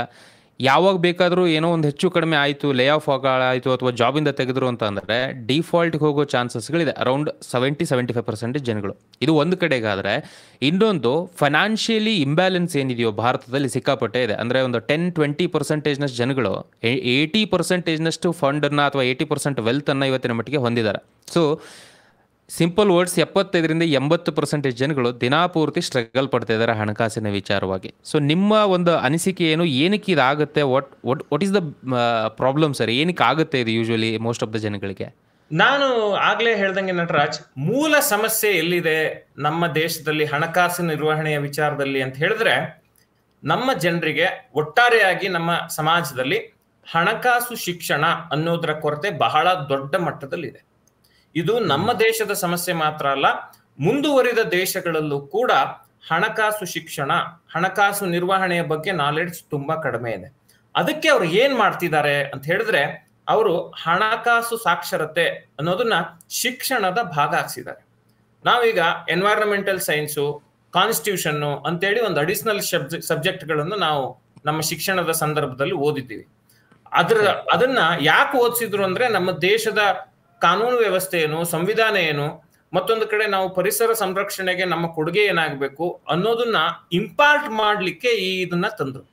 ಅದೇ ರೀತಿ ನಮ್ಮ ಶಿಕ್ಷಣದ ಭಾಗವಾಗಬೇಕು ಯಾವುದು ಅಂತ ಹೇಳಿದ್ರೆ ಹಣಕಾಸು ಸಾಕ್ಷರತೆ. ಅವಾಗ ಮಾತ್ರ ನಮ್ಮ ಸಮಾಜದಲ್ಲಿ ಒಟ್ಟಾರೆ ಹಣಕಾಸು ನಿರ್ವಹಣೆಯ ವ್ಯವಸ್ಥೆ ಸುಧಾರಣೆ ಆಗುತ್ತೆ ಅಂತ ಹೇಳಿ. ಮತ್ತೆ ಇವತ್ತಿಗೂ ಕೂಡ ಜನರ ಮನಸ್ಥಿತಿ ಹೇಗಿದೆ ಅಂತ ಹೇಳಿ, ಹೆಂಗೋ ಮಾಡಿದ್ರಾಯ್ತು, ಯಾವುದಕ್ಕೂ ಒಂದು ಸ್ಟ್ರಕ್ಚರ್ ಅನ್ನೋದಿಲ್ಲ. ಈಗ ನೋಡಿ, ಒಬ್ಬ ವ್ಯಕ್ತಿಯ ಜೀವನದಲ್ಲಿ ಹಣಕಾಸು, ತುಂಬಾ ಜನ ಹೇಳ್ತಾರೆ ದುಡ್ಡಿಂದ ಏನಾಗುತ್ತೆ ಅಂತ. ದುಡ್ಡಿಂದ ಎಲ್ಲವೂ ಆಗದೆ ಇರಬಹುದು, ಆದ್ರೆ ದುಡ್ಡಿಂದ ಬಹಳಷ್ಟು ಸಮಸ್ಯೆಗಳು ನಿವಾರಣೆ ಆಗ್ತವೆ. ನೋಡಿ, ಶಾರುಖ್ ಖಾನ್ ಹೇಳ್ತಾರೆ, ಖ್ಯಾತ ಬಾಲಿವುಡ್ ನಟ ಹೇಳ್ತಾರೆ, ನೀನು ಸಾಕಷ್ಟು ದುಡ್ಡು ಮಾಡೋ ತನಕ ಫಿಲಾಸಫರ್ ಆಗ್ಬೇಡ. Make enough money and then you can become a philosopher. ನೀನ್ ತತ್ವಜ್ಞಾನಿ ಆಮೇಲೆ ಆಗ್ಬೋದು ಅಂತ. ಇದರ ಅರ್ಥ ಏನು ಅಂತ ಹೇಳಿದ್ರೆ, ದುಡ್ಡು ಅನ್ನೋದಕ್ಕೆ ಮಹತ್ವ ಇದೆ. ದುಡ್ಡೇ ಎಲ್ಲ ಅಂತ ನಾನು ಹೇಳ್ತಿಲ್ಲ, ಆದ್ರೆ ದುಡ್ಡನ್ನ ಗೌರವಿಸ್ಬೇಕು, ದುಡ್ಡನ್ನ ಬಂದಾಗ ಹಿಡಿದಿಟ್ಕೊಳ್ಬೇಕು. ಲಕ್ಷ್ಮಿ ಚಂಚಲೆ ಅನ್ನೋದನ್ನ ನಮ್ಮ ಪೂರ್ವಜರು ಹೇಳಿದ್ದನ್ನ ನಾವು ಇಲ್ಲಿ ಗಮನಿಸ್ಕೋಬೇಕು. ಲಕ್ಷ್ಮಿ ಬಂದಾಗ ಅದನ್ನ ಹಿಡಿದಿಟ್ಕೊಳ್ಳದೆ ಇದ್ರೆ ಅದು ನಮ್ಮ ಕೈಯಲ್ಲಿ ಇರೋದಿಲ್ಲ. ಅಂದ್ರೆ ಅರ್ಥ ಏನು ಅಂತ ಹೇಳಿದ್ರೆ, ಲಕ್ಷ್ಮಿ ಅಂದ ತಕ್ಷಣ ಸುಮ್ಮನೆ ದುಡ್ಡು ಬರುತ್ತಾ? ಇಲ್ಲ. ನಾವು ಮಾಡೋ ಕೆಲಸವನ್ನ ಶ್ರೇಷ್ಠ ರೀತಿಯಲ್ಲಿ ಮಾಡಬೇಕು. ನಂದು ಯಾವುದೇ ವೃತ್ತಿ ಆಗಿರ್ಲಿ, ನಾನೊಂದು ಫುಡ್ ಟ್ರಕ್ ನಡೆಸ್ಲಿ, ಒಂದು ಸಣ್ಣ ರೆಸ್ಟೋರೆಂಟ್ ನಡೆಸ್ಲಿ, ಒಂದು ಕಿರಾಣಿ ಅಂಗಡಿ ನಡೆಸ್ಲಿ, ಅಥವಾ ನಾನು ಯಾವುದೋ ಕಂಪನಿಯಲ್ಲಿ ದೊಡ್ಡ ಉದ್ಯೋಗದಲ್ಲಿರ್ಲಿ, ಇನ್ನೇನೋ ನಾನು ಒಂದು ನ್ಯೂಸ್ ಪೇಪರ್ ಹಾಕ್ಲಿ, ಬೆಳಗ್ಗೆ ಎದ್ದು ನ್ಯೂಸ್ ಪೇಪರ್ ಬಾಯ್ ಆಗಿರ್ಲಿ, ಅಥವಾ ಇನ್ಯಾವುದೋ ಉದ್ಯೋಗ ತಗೊಳ್ಳಿ, ಪೆಟ್ರೋಲ್ ಪಂಪ್ ಅಲ್ಲಿ ನಾನು ಬಂಕಲ್ಲಿ ಕೆಲಸ ಮಾಡ್ಲಿ, ಯಾವುದೇ ಉದ್ಯೋಗವನ್ನ ನಾವು ಪ್ರಾಮಾಣಿಕವಾಗಿ ಮಾಡಿ ಅದರಿಂದ ಬರುವಂತಹ ಆರ್ಥಿಕ ಸಂಪತ್ತನ್ನ ಸರಿಯಾದ ರೀತಿಯಲ್ಲಿ ಅಳವಡಿಸ್ಕೊಂಡು ಹೂಡಿಕೆ ಮಾಡ್ತಾ ಹೋದ್ರೆ ಆರ್ಥಿಕ ಶಿಸ್ತು ಬರುತ್ತೆ. ಈಗ ನೋಡಿ, ನಾವು ಅವ್ರೇನಪ್ಪ ಒಬ್ಬ ಎಳ್ನೀರ್ ಮಾರ್ತಾನೆ, ಅವನಿಂದ ಏನಾಗುತ್ತೆ ಅಂತ ತುಂಬಾ ಜನ ನಿನ್ಸೋದನ್ನ ನೋಡಿದೀವಿ. ಆದ್ರೆ ನಾವು ಎಕನಾಮಿಕ್ಸ್ ಬಿಹೈಂಡ್ ಒಂದು ಎಳ್ನೀರ್ ಮಾರೋದನ್ನ ನಾವು ಯಾವತ್ತೂ ವಿಚಾರ ಮಾಡೇ ಇಲ್ಲ. ನೀವು ಕರೆಕ್ಟ್ ಆಗಿ ಲೆಕ್ಕಾಚಾರ ಮಾಡಿದ್ರೆ ಒಬ್ಬ ಎಳ್ನೀರ್ ಮಾರೋರು ಕೂಡ ತಿಂಗಳಿಗೆ 60,000-70,000 ದುಡಿಬಹುದು ಬೆಂಗಳೂರಿನಂತಹ ನಗರದಲ್ಲಿ. ಅಫ್ಕೋರ್ಸ್ ಕಷ್ಟ ಇದೆ, ಕಷ್ಟ ಇಲ್ಲ ಅಂತ ನಾನು ಹೇಳ್ತಿಲ್ಲ. ಅವ್ರು ಕಷ್ಟ ಪಡದೆ ಅವ್ರಿಗೆ 60,000-70,000 ಬರಲ್ಲ. ಹಾಗಂತ ಯಾವುದೋ ಟಿಪ್ ಟಾಪ್ ಆಗಿ ಸೂಟು ಬೂಟ್ ಹಾಕೊಂಡು ಹೋಗೋ ವ್ಯಕ್ತಿ ಕೂಡ ಕಷ್ಟ ಪಡ್ತಾನೆ, ಅವ್ರಿಗೇನ್ ಕಷ್ಟ ಇಲ್ಲದೆ ಇರೋಲ್ಲ ಅಂತಲ್ಲ. ಅಂದ್ರೆ ಯಾವುದೇ ಕೆಲಸದ ಬಗ್ಗೆ ಹಿಂಜರಿಕೆ ಇಲ್ಲದೆ ಇದು ಸಣ್ಣ ಕೆಲಸ, ಇದು ದೊಡ್ಡ ಕೆಲಸ ಅನ್ನೋ ಭಾವನೆ ಇಟ್ಕೊಳ್ಳದೆ ನಾವು ಸರಿಯಾದ ರೀತಿಯಲ್ಲಿ ನಮ್ಮ ಕೆಲಸವನ್ನ ಮಾಡಿದ್ರೆ ಪ್ರೈಮರಿ ಪ್ರಾಬ್ಲಮ್ ಇಸ್ ಸಾಲ್ವ್. ತುಂಬಾ ಜನರ ಸಮಸ್ಯೆ ಏನು ಅಂತ ಹೇಳಿದ್ರೆ ನನಗೆ ಆದಾಯ ಬರ್ತಿಲ್ಲ ಅನ್ನೋದು ಪ್ರೈಮರಿ ಪ್ರಾಬ್ಲಮ್. ಉಳಿಸೋದು, ಹೂಡಿಕೆ ಮಾಡೋದು ನಂತರದ ವಿಚಾರ. ಕರೆಕ್ಟ್. ಆದಾಯ ಬರಬೇಕು ಅಂದ್ರೆ ನಮ್ಮಲ್ಲೊಂದು ಶಿಸ್ತಿರ್ಬೇಕು. ನನಗೆ ವಿದ್ಯೆ ಇದ್ರೆ ಅದಕ್ಕೆ ಪೂರಕವಾಗಿ ನಾನು ಉದ್ಯೋಗ ಮಾಡೋದು ಓಕೆ. ನನಗೆ ವಿದ್ಯೆ ಕೊರತೆ ಇದೆ, ನನಗೆ ತಲೆಗೆ ಹತ್ತಲ್ಲಪ್ಪ ವಿದ್ಯೆ ಅಂತ ಹೇಳಿದ್ರೆ ಅದಕ್ಕೂ ದುಡಿಯೋಕ್ಕೂ ಕೂಡ 1000 ಮಾರ್ಗಗಳಿವೆ. ಸೊ ಬೇಸಿಕಲಿ ಏನು ಅಂತ ಹೇಳಿದ್ರೆ ನಿಮ್ಮ ಸಾಮರ್ಥ್ಯ ಏನು ಅದನ್ನ ಅರ್ಥ ಮಾಡ್ಕೊಳ್ಳಿ, ಸಾಮರ್ಥ್ಯಕ್ಕೆ ತಕ್ಕಂತ ಉದ್ಯೋಗವನ್ನ ಆಯ್ಕೆ ಮಾಡ್ಕೊಳ್ಳಿ. ಆ ಉದ್ಯೋಗವನ್ನ ಆಯ್ಕೆ ಮಾಡಿಕೊಂಡು ನೀವು ಪ್ರತಿ ತಿಂಗಳು ನಿಮಗೆ ಒಂದಿಷ್ಟು ಸ್ಥಿರವಾದ ಆದಾಯ ಬರುವ ರೀತಿಯಲ್ಲಿ ನಡೆದುಕೊಳ್ಳಿ. ಆ ಶಿಸ್ತಿಗೆ ಅಂಟ್ಕೊಳ್ಳಿ. ಕಷ್ಟ ಆಗುತ್ತೆ, ಕೆಲವು ಸತಿ ಪ್ರತಿದಿನ 12 ಗಂಟೆ ಕೆಲಸ ಮಾಡಬೇಕು ಅನ್ನೋ ಪರಿಸ್ಥಿತಿ ಇರುತ್ತೆ. ಕೆಲವರು ಓದ್ಕೊಂಡು ಮಧ್ಯಾಹ್ನ ನಾನು ಕೆಲಸ ಮಾಡ್ತೀನಿ, ಅಥವಾ ರಾತ್ರಿ ಇದು ಈವ್ನಿಂಗ್ ಕಾಲೇಜಿಗೆ ಹೋಗ್ತೀನಿ, ಬೆಳಗ್ಗೆ ನಾನು ದುಡಿತೀನಿ ಅನ್ನೋ ಸಂದರ್ಭ ಎಷ್ಟೋ ಜನರಿಗಿರುತ್ತೆ. ಆದ್ರೆ ಇವೆಲ್ಲವನ್ನು ನಮ್ಮ ಜೀವನ ಸುಧಾರಣೆಗೆ ಮಾಡ್ಕೊಳ್ಳೋದು ತುಂಬಾ ತುಂಬಾ ಅಗತ್ಯ ಆಗುತ್ತೆ. ಪ್ರೈಮರಿ ಈ ಪ್ರಾಬ್ಲಮ್ ಅನ್ನ ಸಾಲ್ವ್ ಮಾಡ್ಕೊಂಡ್ರೆ ಹಣಕಾಸಿನ ಫ್ಲೋ, ದುಡ್ಡಿನ ಹರಿವು ಶುರು ಆಗುತ್ತೆ. ದುಡ್ಡಿನ ಹರಿವು ಶುರು ಆದ ನಂತರ ಅದನ್ನ ಹೇಗೆ ಖರ್ಚು ಮಾಡ್ತೀವಿ ಅನ್ನೋದು ತುಂಬಾ ಮುಖ್ಯವಾದ ವಿಚಾರ. ಸೊ ಬಂದ ನಂತರ ನಾವು ಯಾವಾಗ್ಲೂ ಏನ್ ಮಾಡ್ತೀವಿ, ಎಲ್ಲವನ್ನು ಖರ್ಚು ಮಾಡಿದ ನಂತರ ಉಳಿತಾಯ ಮಾಡಕ್ ಟ್ರೈ ಮಾಡ್ತೀವಿ. ಸೊ ಉಳಿತಾಯದ ಡೆಫಿನಿಷನ್ ಏನ್ ಚೇಂಜ್ ಮಾಡ್ಬೇಕು ಅಂದ್ರೆ, ನನ್ನ ಹತ್ರ ತಿಂಗಳಿಗೆ 25,000 ರೂಪಾಯಿ ಇದೆಯಾ, ನಾನು 10,000 ರೂಪಾಯಿ ಉಳಿಸ್ತೀನಪ್ಪ ಅಥವಾ 12,000 ರೂಪಾಯಿ ಉಳಿಸ್ತೀನಪ್ಪ ಅನ್ನೋ ಒಂದು ಕಮಿಟ್ಮೆಂಟ್ ಅನ್ನ ನಾನು ಫಸ್ಟ್ ಮಾಡ್ಕೋಬೇಕು. ಆ 12,000 ರೂಪಾಯಿನ ಎತ್ತಿಟ್ಟು ಅದಕ್ಕೆ ಏನೇನು, ಈಗ ನಾನು ಬೇರೆ ಬೇರೆ ಹೂಡಿಕೆಗಳನ್ನ 12,000 ರೂಪಾಯಲ್ಲಿ ಮಾಡ್ಬೋದು. ಮ್ಯೂಚುವಲ್ ಫಂಡ್ ಇರ್ಬೋದು, FD ಇರ್ಬೋದು, ಈ ರೀತಿಯ ಬೇರೆ ಬೇರೆ ಹೂಡಿಕೆಗಳನ್ನ ಮಾಡಿದ ನಂತರ ಇನ್ನುಳಿದ 13,000 ರೂಪಾಯಲ್ಲಿ ನಾನು ನನ್ನ ಜೀವನವನ್ನ ಸಾಗಿಸ್ತೀನಿ ಅನ್ನೋ ಒಂದು ಕಮಿಟ್ಮೆಂಟ್ ಅನ್ನ ಹಾಕೋಬೇಕು. ಹೀಗೆ ಮಿನಿಮಮ್ ಸಾರಿ ಸರ್, ಮಿನಿಮಮ್ ಎಷ್ಟು ಸೇವ್ ಮಾಡ್ಬೋದು ಒಬ್ಬ ವ್ಯಕ್ತಿ, ಎಷ್ಟು ಸೇವ್ ಮಾಡಬೇಕು? Is there any thumb rule or ಇಷ್ಟೇ ಸೇವ್ ಮಾಡಬೇಕು ಅಂತ ಏನಾದ್ರು ಇದೆಯಾ ಅಂತ? ಏನಂತ ಹೇಳಿದ್ರೆ, ನಾವು ಬಹಳಷ್ಟು ಈ ಫಾರಿನ್ ಅಪ್ರೋಚ್ ಅನ್ನ ನೋಡೋದಾದ್ರೆ ಅವರು ಹೇಳ್ತಾರೆ 50% ನಿಮ್ಮ ಅಗತ್ಯಗಳಿಗೆ ಖರ್ಚು ಮಾಡಿ, 30% ಅನ್ನ ನೀವು ನೀಡ್ಸಿಗೆ ಖರ್ಚು ಮಾಡಿ, 20% ಅನ್ನ ಮಾತ್ರ ಉಳಿತಾಯ ಮಾಡಿ ಅಂತ ಬಹಳಷ್ಟು ಹೂಡಿಕೆ ಡೆಫಿನಿಷನ್ಗಳು ಹೇಳ್ತವೆ. ಬಟ್ ಇದು ಆರಂಭಿಕ ಹಂತಕ್ಕೆ ಓಕೆ. ಈಗ ನನ್ನ ಸಂಬಳ 15,000 ಇದೆ, 20,000 ಇದೆ, 25,000 ಇದೆ ಅನ್ನುವಾಗ ಈ ಥಿಯರಿ ಒಪ್ಪುತ್ತೆ. ನನ್ನ ಸಂಬಳ 50,000 ಆಯ್ತು, 1 ಲಕ್ಷ ಆಯ್ತು ಅಂದಾಗ let us try and say at least 40-45%, 50% of our earning. ಅವಾಗ ನಮ್ಮ ಯಾಕೆ ಅಂತ ಹೇಳಿದ್ರೆ ದುಡ್ಡಿಗೆ ಬೆಳೆಯೋದಕ್ಕೆ ಸಮಯ ಬೇಕು. ಇವತ್ತೊಂದು ತೆಂಗಿನ ಮರ ಹಾಕಿದ್ರೆ, ಒಂದು ತೆಂಗಿನ ಗಿಡ ಹಾಕಿದ್ರೆ ಅದು ಫಲ ಕೊಡ್ಲಿಕ್ಕೆ 6-7-8 ವರ್ಷ ಬೇಕು. ಹಾಗೇನೆ ದುಡ್ಡಿಗೂ ಸಹಿತ ಬೆಳವಣಿಗೆ ಸಾಧಿಸ್ಲಿಕ್ಕೆ ಸಮಯ ಬೇಕು. ನಾವು ಹೂಡಿಕೆ ಮಾಡಿದ ದುಡ್ಡು ಹೆಚ್ಚಾಗ್ಲಿಕ್ಕೆ ಸಮಯ ಬೇಕು. ಹಾಗಾಗಿ ಇಲ್ಲಿ ನಾವು ಹೂಡಿಕೆಯನ್ನ ಸಣ್ಣ ಪ್ರಮಾಣದಲ್ಲಾದ್ರೂ ಸಹಿತ ನಾವು ಬೇಗ ಶುರು ಮಾಡಬೇಕು ಅನ್ನೋದು ತುಂಬಾ ಮುಖ್ಯ ಆಗತ್ತೆ. ಇಲ್ಲಿ ಯಾಕೆ ಸ್ಟ್ರಗಲ್ ಮಾಡ್ತಾರೆ ಅನ್ನೋ ಪಾಯಿಂಟ್ಗೆ ನಾವು ಬಂದ್ರಿ. ನೋಡಿ, ನೀವು ಆಗ್ಲೇ ಹೇಳಿದ್ರಿ, ತುಂಬಾ ಜನರಿಗೆ ದುಡ್ಡನ್ನ ನಿರ್ವಹಣೆ ಮಾಡಕ್ ಬರದೆ ಅವರು ಸಮಸ್ಯೆಗೆ ಸಿಕ್ಕಾಕೊಳ್ತಾರೆ. ಈಗ ಉದಾಹರಣೆಗೆ ಒಬ್ಬ ವ್ಯಕ್ತಿಯ ಸಂಬಳ 50,000 ರೂಪಾಯಿ ಇರುತ್ತೆ. ಆತ 20 ಲಕ್ಷ ರೂಪಾಯಿ ಕಾರನ್ನ EMI ತಗೊಳ್ಲಿಕ್ಕೆ ಹೋಗ್ತಾನೆ. ಆಯ್ತಾ? ಮತ್ತೊಂದು ಸಂದರ್ಭದಲ್ಲಿ ಹೇಗಿರುತ್ತೆ ಅಂತ ಹೇಳಿದ್ರೆ, ಆತನ ಅರ್ನಿಂಗೇ 50,000 ಇರುತ್ತೆ, ಅವನ ತಿಂಗಳ ಸ್ಪೆಂಡು 60,000-65,000 ಇರುತ್ತೆ. ಅವನಿಗೆ ಶಾಪಿಂಗಿಗೆ ಅಂತ ಹೋದ್ರೆ ವಾರದಲ್ಲಿ 5,000 10,000 ಅನ್ನೋದನ್ನ ಲೆಕ್ಕ ಇಲ್ಲದೆ ಖರ್ಚು ಮಾಡ್ತಾನೆ. ಈಗ ಇದಕ್ಕೆ ಏನ್ ಚೌಕಟ್ಟು ಹಾಕೋಬೇಕು ಅಂದ್ರೆ, ನಾನು 25,000ನೋ 50,000ನೋ ದುಡಿತೀನಿ ಅಂತ ಹೇಳಿದ್ರೆ, ಮೊದಲು ನನ್ನ ಖರ್ಚೆಷ್ಟು, ನನ್ನ ಉಳಿತಾಯ ಎಷ್ಟು ಅನ್ನೋ ಒಂದು ಫ್ರೇಮ್ ವರ್ಕ್ ಅನ್ನ ಹಾಕೋಬೇಕು. ಆ ಖರ್ಚುಗಳಲ್ಲಿ ಏನೇನು ಖರ್ಚು ಮಾಡ್ತೀನಿ ಅನ್ನೋ ಒಂದು ಶಿಸ್ತನ್ನ ನಾನು ರೂಢಿಸ್ಕೋಬೇಕು. ಒಂದು 5,000 ನನ್ನ ಮನೆ ದಿನಸಿಗೆ, ಇನ್ನೊಂದು 5,000 electricity bill, internet bill, LPG purchase, ಈ ರೀತಿ ಒಂದು ಸೂತ್ರವನ್ನ ಹಾಕೋಬೇಕು. ನಂತರದಲ್ಲಿ ನನ್ನ ಮಕ್ಕಳ ಫೀಸು, ಬೇರೆ ಅಗತ್ಯ ಖರ್ಚುಗಳು, ಈ ರೀತಿ ಮಾಡಿಕೊಂಡು ಜೊತೆಗೆ ಒಂದಿಷ್ಟು ಎಮರ್ಜೆನ್ಸಿ ಫಂಡ್ ಅಂತೇಳಿ ಅವ್ರು ರೂಪಿಸ್ಕೋಬೇಕು. ತುರ್ತಿಗೆ ಏನೋ ಬರುತ್ತೆ, ಅಕಸ್ಮಾತ್ ಆಗಿ ಏನೋ ಖರ್ಚುಗಳು ಬರ್ತವೆ, ಆ ಖರ್ಚುಗಳಿಗೆ ಅಂತೇಳಿ ಒಂದಿಷ್ಟು ಎತ್ತಿಡಬೇಕು. ಸೊ ಇದೆಲ್ಲವನ್ನ ಅಂದ್ರೆ ದುಡ್ಡನ್ನ ತಡೆದು ಖರ್ಚು ಮಾಡುವಂಥದ್ದು, ಯಾವುದಕ್ಕೆ ಅಗತ್ಯ, ಯಾವುದು ತುಂಬಾ ಇಂಪಾರ್ಟೆಂಟ್ ಅದಕ್ಕೆ ಖರ್ಚು ಮಾಡಿ, ಹೆಚ್ಚನ್ನ ಉಳಿತಾಯ ಮಾಡಿ ಹೂಡಿಕೆ ಮಾಡುವಂತ ನಾವು ಶಿಸ್ತನ್ನ ರೂಪಿಸ್ಕೊಂಡ್ರೆ, ಮತ್ತೆ ಯಾವುದಕ್ಕೆ ಸಾಲ ಮಾಡಬೇಕು, ಯಾವುದಕ್ಕೆ ಸಾಲ ಮಾಡಬಾರ್ದು ಅನ್ನೋ ಕ್ಲಾರಿಟಿ ಇದ್ರೆ ನಮಗೆ ಹಣಕಾಸು ನಿರ್ವಹಣೆ ಕಷ್ಟ ಆಗಲ್ಲ. ಮತ್ತೆ ಎಷ್ಟೋ ಜನ ಹೆಂಗೆ ಅಂದ್ರೆ EMI ಅಲ್ಲೇ ಜೀವನ ಮಾಡ್ತಿರ್ತಾರೆ. ನಾನು ತುಂಬಾ ಜನ ನೋಡಿದ್ದೀನಿ, 8-10 ಕ್ರೆಡಿಟ್ ಕಾರ್ಡ್ ಇರುತ್ತೆ. ಈ ಕ್ರೆಡಿಟ್ ಕಾರ್ಡ್ ದುಡ್ಡನ್ನ ತಗೊಂಡು ಆ ಕ್ರೆಡಿಟ್ ಕಾರ್ಡ್ EMI ತೀರ್ಸಲಿಕ್ಕೆ, ಆ ಕ್ರೆಡಿಟ್ ಕಾರ್ಡ್ ದುಡ್ಡನ್ನ ತಗೊಂಡು ಮತ್ತೊಂದು ಕ್ರೆಡಿಟ್ ಕಾರ್ಡ್ ನ EMI ತೀರ್ಸ್ಲಿಕ್ಕೆ ಸರ್ಕ್ಯುಲೇಟ್ ಮಾಡ್ತಿರ್ತಾರೆ. ಒನ್ ಫೈನ್ ಡೇ ಅವರು ಲೋನ್ ನ ವರ್ತುಲದಲ್ಲಿ ಸಿಕ್ಕಾಕೊಂಡು, ಅಂದ್ರೆ ಲೋನ್ ಟ್ರ್ಯಾಪ್, ಡೆಟ್ ಟ್ರ್ಯಾಪ್ ಅಂತ ಏನ್ ನಾವು ಕರಿತೀವಿ ಪರ್ಸನಲ್ ಫಿನಾನ್ಸ್ ಭಾಷೆ ನಲ್ಲಿ, ಆ ಸಾಲದ ಸುಳಿಗೆ ಸಿಕ್ಕಾಕೊಂಡು ಒದ್ದಾಡ್ತಾರೆ. ಮತ್ತೆ ಎಷ್ಟೋ ಜನಕ್ಕೆ ಹೇಗೆ ಅಂತ ಹೇಳಿದ್ರೆ, ಪರ್ಸನಲ್ ಲೋನ್ ಯಾವ್ದಕ್ ತಗೋಬೇಕು ಗೊತ್ತಿಲ್ಲ. ಪರ್ಸನಲ್ ಲೋನ್ ನ ಇಂಟ್ರೆಸ್ಟ್ ರೇಟ್ ನಿಮ್ಗೆ ಗೊತ್ತಿದ್ದ ಹಾಗೇನೆ 12-13ರಿಂದ 20% ವರೆಗೂ ಪರ್ಸನಲ್ ಲೋನ್ ಇಂಟ್ರೆಸ್ಟ್ ರೇಟ್ ಇದೆ. ಪರ್ಸನಲ್ ಲೋನ್ ತಗೊಂಡು ಫಾರಿನ್ ಟ್ರಿಪ್ ಹೋಗ್ತಾರೆ ಎಷ್ಟೋ ಜನ.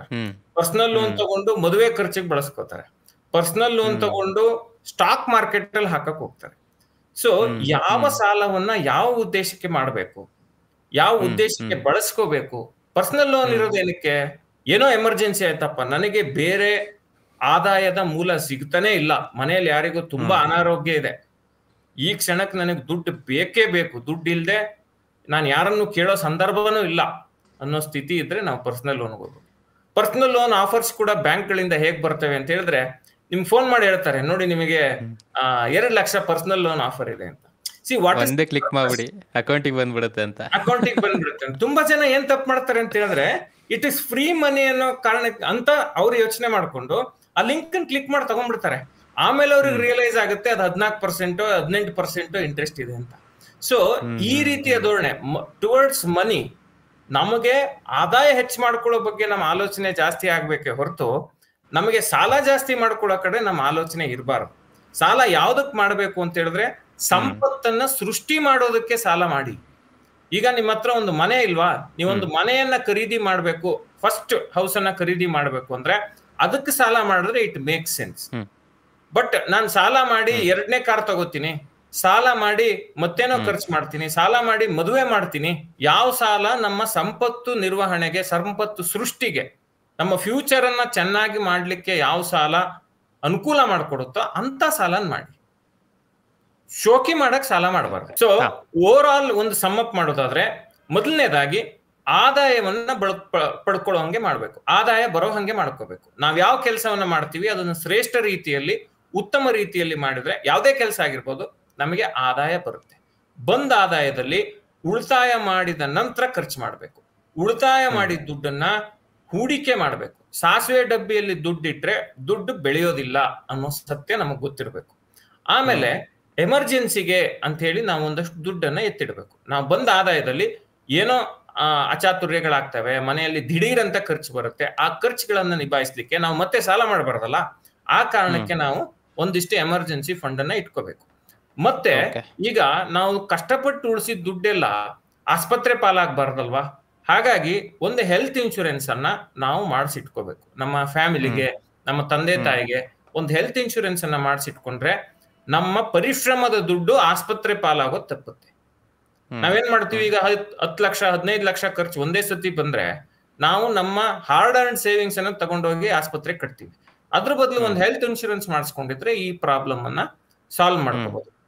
ಮತ್ತೆ ನಾವು ಯಾವ್ದಕ್ ಸಾಲ ಮಾಡ್ಬೇಕು, ಯಾವ್ದಕ್ ಸಾಲ ಮಾಡಬಾರ್ದು ಅನ್ನೋ ಕ್ಲಾರಿಟಿ ಇರಬೇಕು. ಒಳ್ಳೆ ಉದ್ದೇಶಕ್ಕೆ ಸಾಲ ಮಾಡಿದ್ರೆ ಉನ್ನತಿ ಆಗುತ್ತೆ, ಕೆಟ್ಟ ಉದ್ದೇಶಕ್ಕೆ ಸಾಲ ಮಾಡಿದ್ರೆ ಅವನತಿ ಆಗುತ್ತೆ ಅನ್ನೋ ಸತ್ಯ ನಾವು ಅರ್ಥ ಮಾಡ್ಕೊಬೇಕು.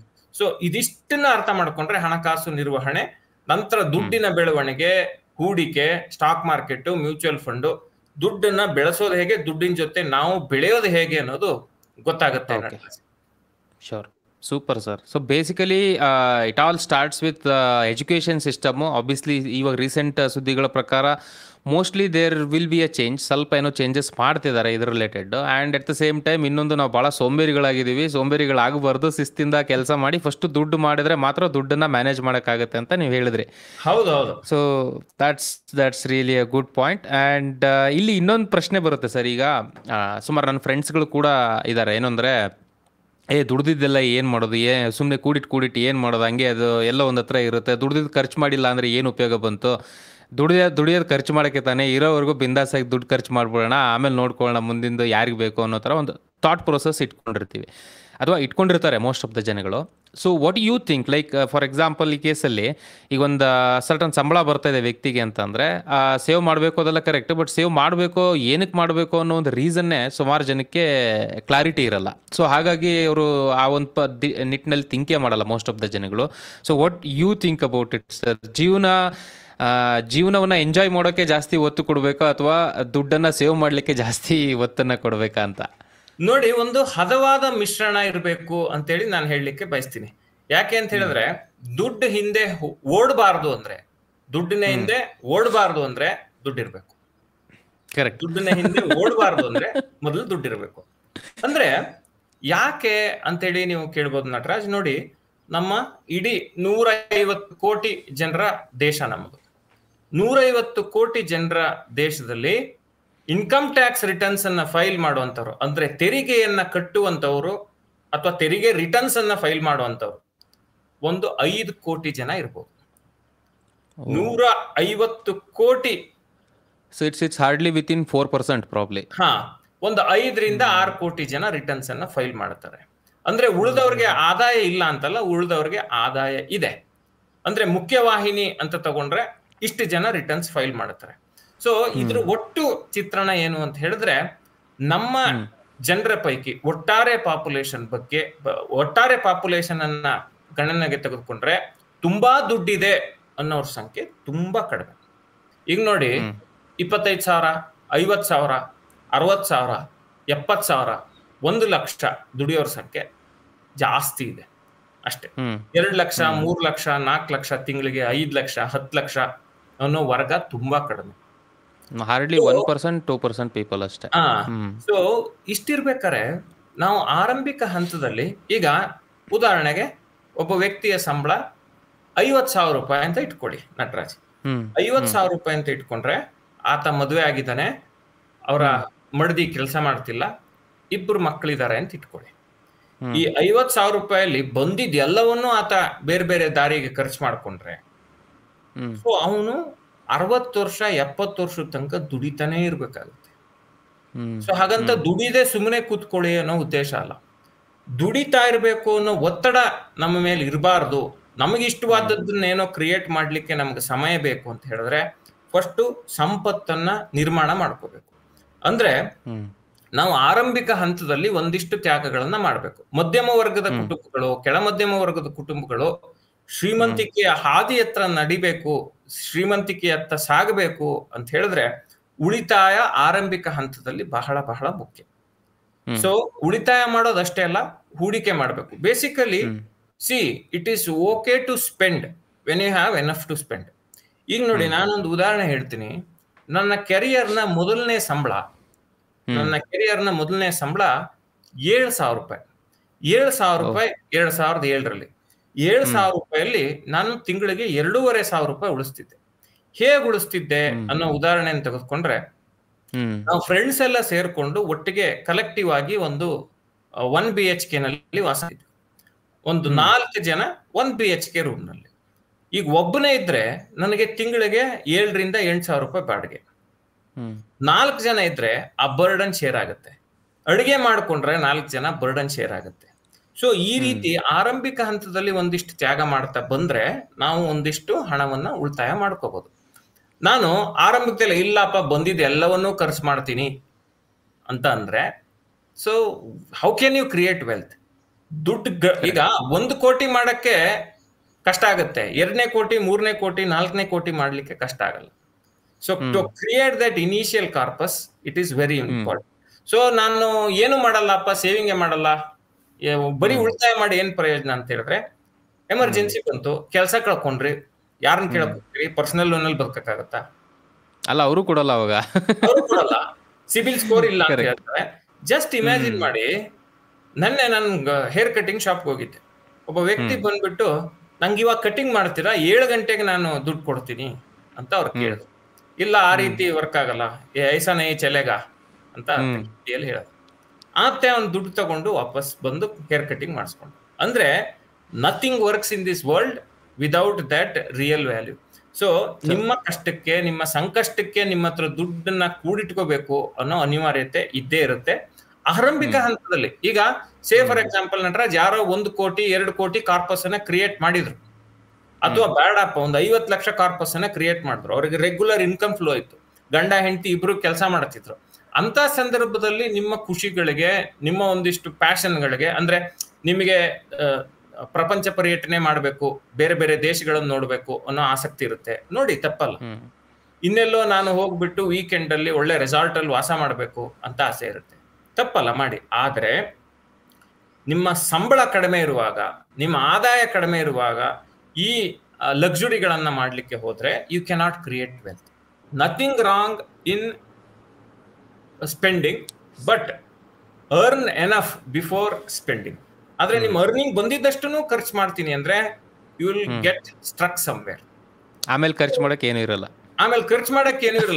ಬ್ಯಾಂಕ್ ಅವರು ಸಾಲ ಕೊಡಲ್ಲ. Education is the major source, ಅಂದರೆ ಈ ಫೈನಾನ್ಷಿಯಲ್ ಸ್ಟ್ರಗಲ್ಗೆ ಅಂತ ಹೇಳ್ಕೊಂಡು.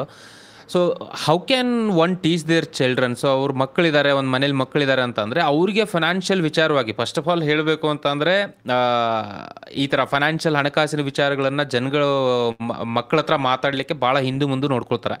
ಸೊ ಫೈನಾನ್ಷಿಯಲ್ ವಿಚಾರವಾಗಿ ಅವ್ರಿಗೆ ಇನಿಷಿಯಲ್ ಅಂದರೆ ಒಂದು ಜವಾಬ್ದಾರಿತನವನ್ನು ಯಾವ ರೀತಿ ಒಬ್ಬ ಪೇರೆಂಟ್ಸ್ಗಳು ಕಲಿಸ್ಬೋದು ಅವ್ರ ಮಕ್ಕಳಿಗೆ before earning all those steps. So ಗಿಡವಾಗಿ ಇದ್ದಾಗಲೇ ಅದನ್ನು ಕರೆಕ್ಟಾಗಿ ಒಂದು ಏರಿಯಾದಲ್ಲಿ ಕರೆಕ್ಟಾಗಿ ಡೈರೆಕ್ಷನ್ ಕೊಟ್ಟರೆ, so may be how can they do it? ಯಾವ ಥರ ಮಾಡ್ಬೋದು ಅವರ ಮಕ್ಕಳಿಗೆ ಹೇಳ್ಕೊಡ್ಬೋದು ಫೈನಾನ್ಸ್ ಬಗ್ಗೆ? ಖಂಡಿತ ನಟರಾಜ್, ನೀವು ಹೇಳಿದ್ರಿ ಗಿಡವಾಗಿ ಬಗ್ಗದ್ದು ಮರವಾಗಿ ಬಗ್ಗಿತೆ ಅನ್ನೋ ಒಂದು ಮಾತಿದೆ. ಅಂದ್ರೆ ಕ್ಯಾಚ್ ದೆ ಮೆಂಗ್ ಅಂತೇಳಿ ನಾವು ಹೇಳ್ತೀವಿ. ನಾವು ಸಣ್ಣವ್ರಿದ್ದಾಗ ಅವ್ರಿಗೆ ಲೀಡಿಂಗ್ ಬೈ ಎಕ್ಸಾಂಪಲ್, ನಾನು ಏನು ಮಾಡ್ತೀನಿ ಅದನ್ನ ನಮ್ಮ ಮಕ್ಕಳು ಮಾಡ್ತಾರೆ. 100%. ನಾನು ಇನ್ನೇನೋ ಮಾಡಿಬಿಟ್ಟು ನನ್ನ ಮಕ್ಕಳನ್ನ ಅದನ್ನ ಮಾಡಿ ಅಂತ ಹೇಳಿದ್ರೆ ಅವ್ರು ಮಾಡೋದಿಲ್ಲ. ಸೊ ಈಗ ನಾನು ಲ್ಯಾವಿಶ್ ಆಗಿ ಸ್ಪೆಂಡ್ ಮಾಡಿಬಿಟ್ಟು ನನ್ನ ಮಗುನ ನೀನು ತುಂಬಾ ಕಡಿಮೆ ಖರ್ಚು ಮಾಡಬೇಕು ಅಂತ ಹೇಳಿದ್ರೆ they will not listen. So ಮೊದಲನೇದಾಗಿ ಮಕ್ಕಳಿಗೆ ಹಣಕಾಸು ಶಿಕ್ಷಣವನ್ನ ಹೇಗೆ ಕೊಡೋದು? ಈಗ ನೀವು ಒಂದು ಮಾರ್ಕೆಟ್ಗೆ ಹೋಗ್ತೀರಿ, ಮಾರ್ಕೆಟಲ್ಲಿ ತರಕಾರಿ ತಗೋತೀರಿ, ನೀವ್ರಿಗೆ ಹೇಳಿ ಯಾವ್ದು ಪ್ರೈಸ್ ಜಾಸ್ತಿ ಇದೆ, ಯಾವ್ದು ಪ್ರೈಸ್ ಎಷ್ಟಿದೆ ನೋಡು, ಯಾವ್ದ್ರ ಬೆಲೆ ಎಷ್ಟು, ಆ ಪದಾರ್ಥ ಚೆನ್ನಾಗಿದ್ಯಾ, ಇದನ್ನೆಲ್ಲ ಗಮನಿಸಕ್ ಹೇಳ್ಬೇಕು. ಅಂದ್ರೆ ಇದ್ರ ಮೂಲಕ ಒಂದು ಸ್ಮಾಲ್ ಎಕನಾಮಿಕ್ ಥಿಂಕಿಂಗ್ ಶುರು ಆಗುತ್ತೆ ಅವ್ರಿಗೆ.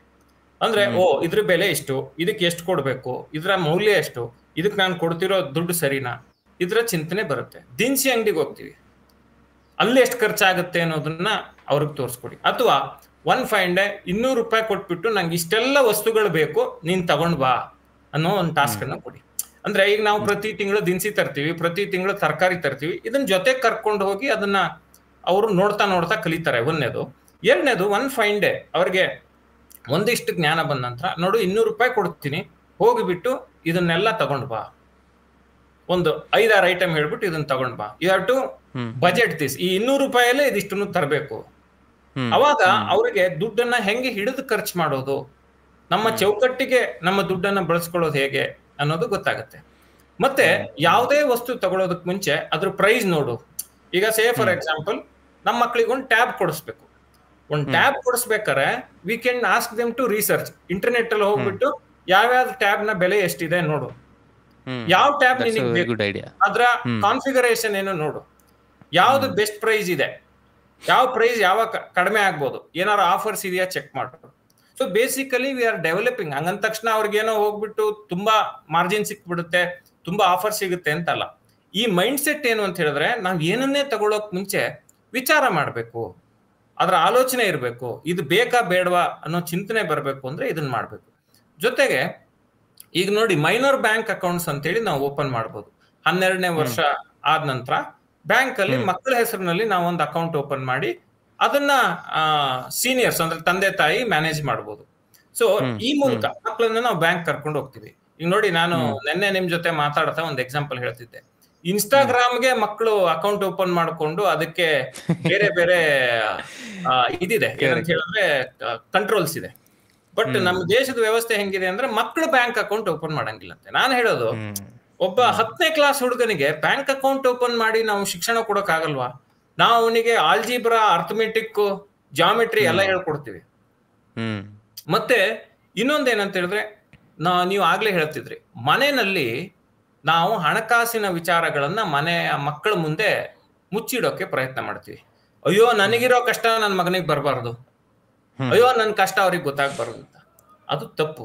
ಬೇಸಿಕಲಿ ನಮ್ಮ ಫಿನಾನ್ಷಿಯಲ್ ಸಿಚುಯೇಷನ್ ಏನಿದೆ ಅದು ಮಕ್ಕಳಿಗೆ ಗೊತ್ತಾಗ್ಬೇಕು.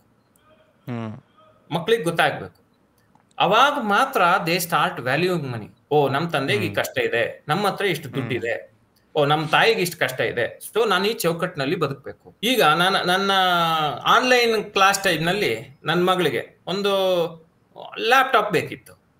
Instead I would have invested say 1 lakh ರೂಪಾಯಿ ಅಥವಾ 70,000 80,000 ಕೊಟ್ರೆ ಒಂದು ಹೊಸ ಲ್ಯಾಪ್ಟಾಪ್ ಬರುತ್ತೆ. But is that the need? ಇವತ್ತಿನ ಸ್ಥಿತಿಗೆ ಅವಳು 5ನೇ ಕ್ಲಾಸ್ ಹುಡುಗಿ, 5ನೇ ಕ್ಲಾಸ್ ಹುಡುಗಿಗೆ should I spend so much on buying a new laptop? ಅಗತ್ಯ ಇಲ್ಲ. ನಾನೊಂದು 20,000 ಕೊಟ್ಬಿಟ್ಟು ಒಂದು ಡೆಸ್ಕ್ಟಾಪ್ ತಂದಿಟ್ಟೆ, second hand, it is working fine. So ಅವಳ ರಿಕ್ವೈರ್ಮೆಂಟ್ ಏನಿದೆ ಅದನ್ನ ಫುಲ್ಫಿಲ್ ಮಾಡ್ತಿದೆ.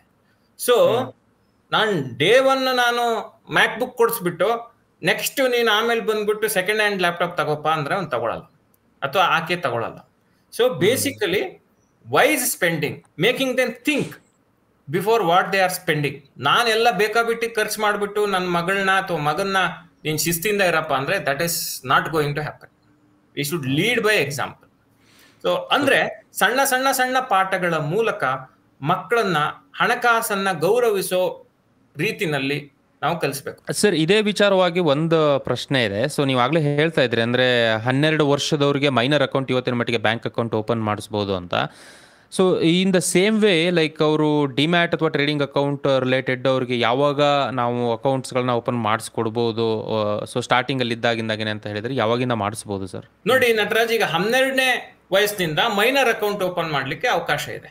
ಅದನ್ನ ತಂದೆ ತಾಯಿ ಮಕ್ಕಳ ಹೆಸರಿನಲ್ಲಿ ನಿರ್ವಹಣೆ ಮಾಡಬಹುದು. ಈ ಮೂಲಕ ಮಕ್ಕಳಿಗೆ ಹಣಕಾಸು ಶಿಕ್ಷಣ ಒಂದಿಷ್ಟು ಸಿಗ್ತಾ ಹೋಗುತ್ತೆ, ಬ್ಯಾಂಕಿಂಗ್ ವ್ಯವಸ್ಥೆ ಹೆಂಗ್ ಫಂಕ್ಷನ್ ಆಗುತ್ತೆ ಅನ್ನೋದ್ರ ಅರ್ಥ ಆಗುತ್ತೆ.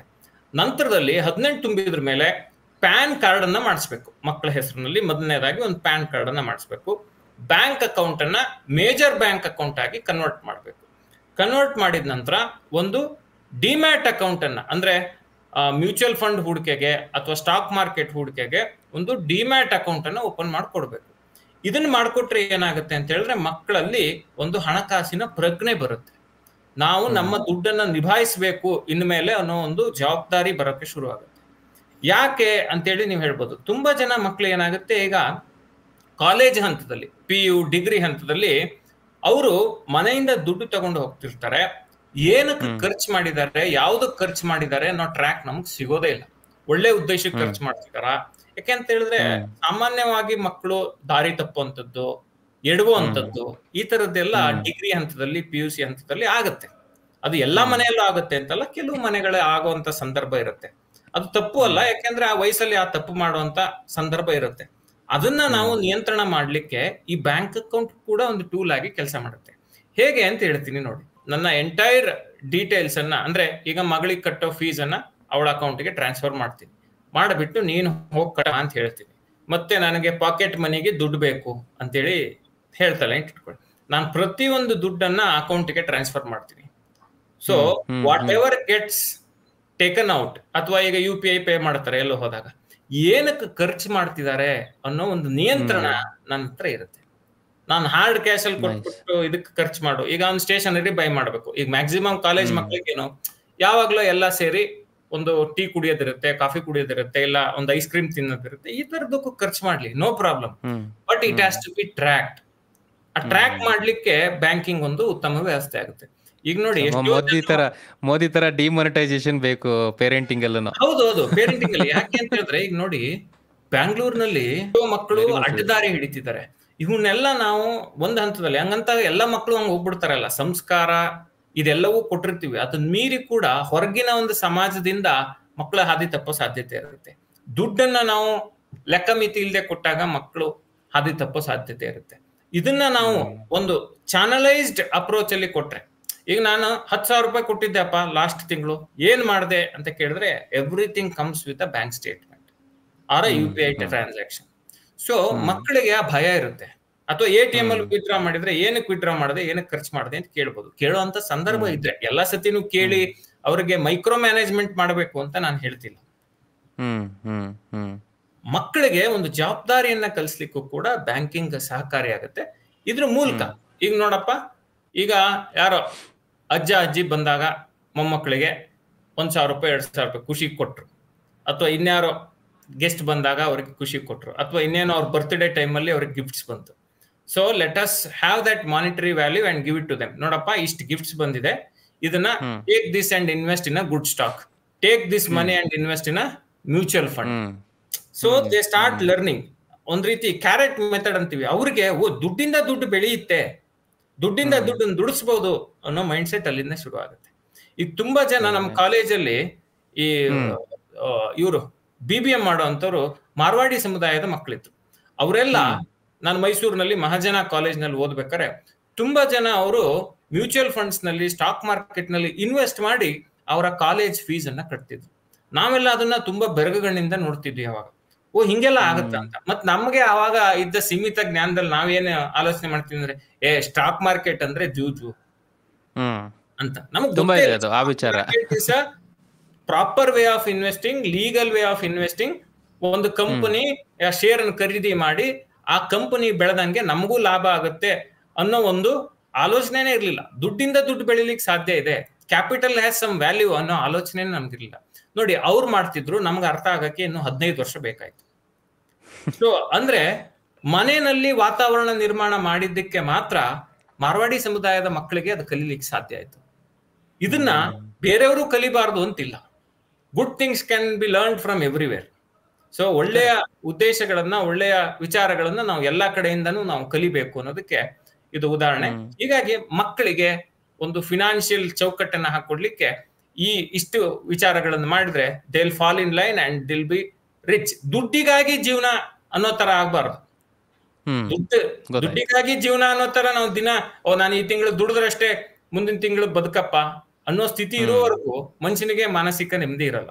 ಮಾನಸಿಕ ನೆಮ್ಮದಿ ಇರಬೇಕು, ನಾನು ಅನ್ಕೊಂಡಿದ್ದನ್ನ ಮಾಡ್ಬೇಕು ಅಂತ ಹೇಳಿದ್ರೆ ದುಡ್ಡಿನ ಬಗ್ಗೆ ಆಲೋಚನೆ ಮಾಡುವಂತ ಸಂದರ್ಭ ಕಡಿಮೆ ಆಗ್ಬೇಕು. ದುಡ್ಡಿನ ಬಗ್ಗೆ ಆಲೋಚನೆ ಮಾಡುವಂತ ಸಂದರ್ಭ ಕಡಿಮೆ ಆಗ್ಬೇಕು ಅಂದ್ರೆ ಆರಂಭಿಕ ಹಂತದಲ್ಲಿ ಜಾಸ್ತಿ ಉಳಿತಾಯ, ಹೂಡಿಕೆ ಮಾಡಿ ದೊಡ್ಡ ಒಂದು ಕಾರ್ಪಸ್ ಅನ್ನ ಕ್ರಿಯೇಟ್ ಮಾಡಿಕೊಂಡು ದುಡ್ಡಿಂದ ದುಡ್ಡನ್ನ ದುಡಿಸುವಂತ ಬುದ್ಧಿವಂತಿಕೆಯನ್ನ ನಾವು ಬೆಳೆಸ್ಕೋಬೇಕು.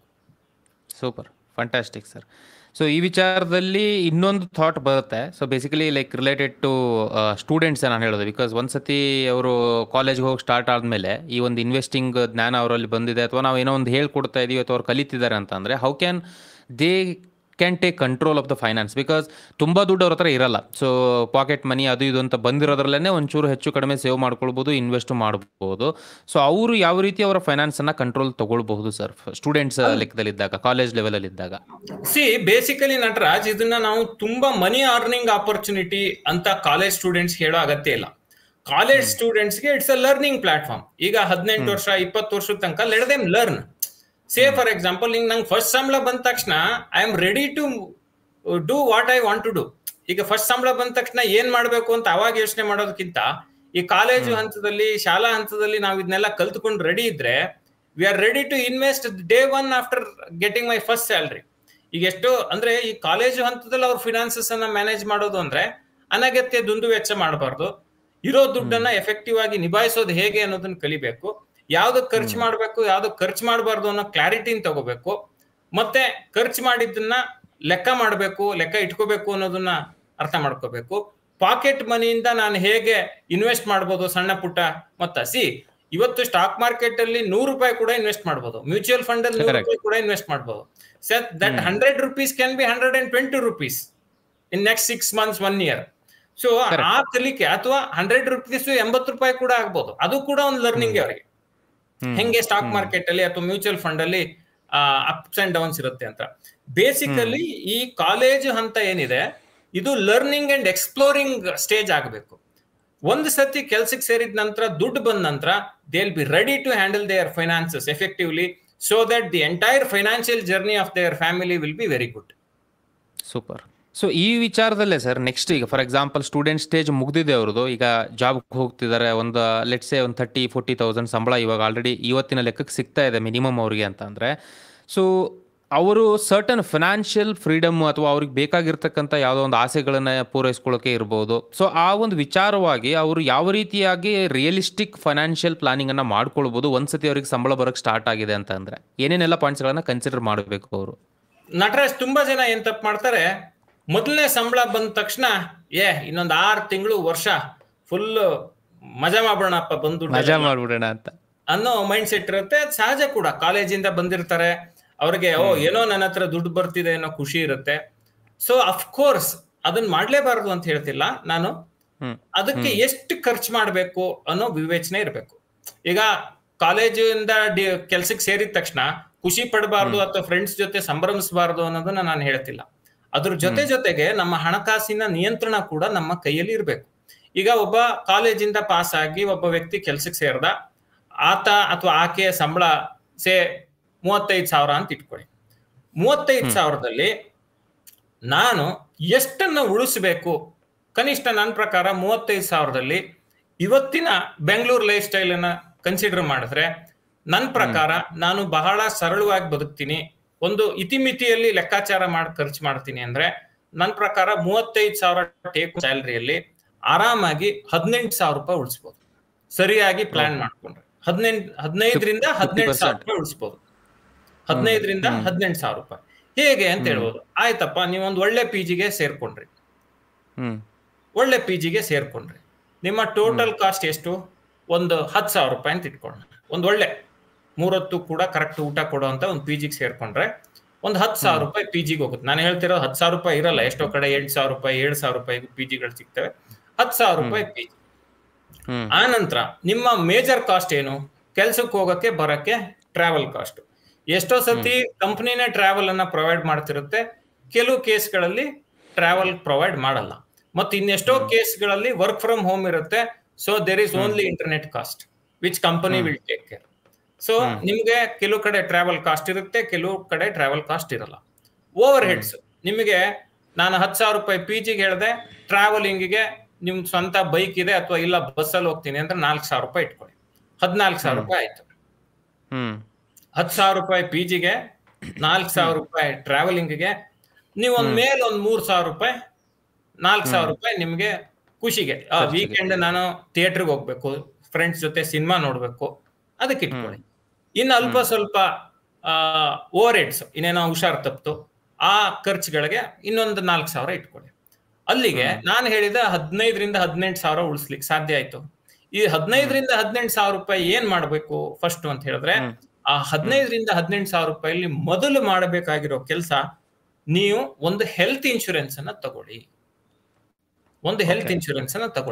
ಯಾಕೆ ಹೆಲ್ತ್ ಇನ್ಶೂರೆನ್ಸ್ ಅಂತ ಹೇಳಿದ್ರೆ, ಈಗ ನಿಮ್ಗೆ ಪ್ರತಿ ತಿಂಗಳು 35,000 ರೂಪಾಯಿ ಬರ್ತಿರುತ್ತೆ. ಸಡನ್ ಆಗಿ ಒಂದ್ ತಿಂಗಳು ಯಾವ್ದೋ, ಈಗ ಡೆಂಗು ಇತ್ತೀಚೆಗೆ ನೋಡಿದ್ರೆ ಡೆಂಗು ಕೇಸ್ಗಳು ಜಾಸ್ತಿ.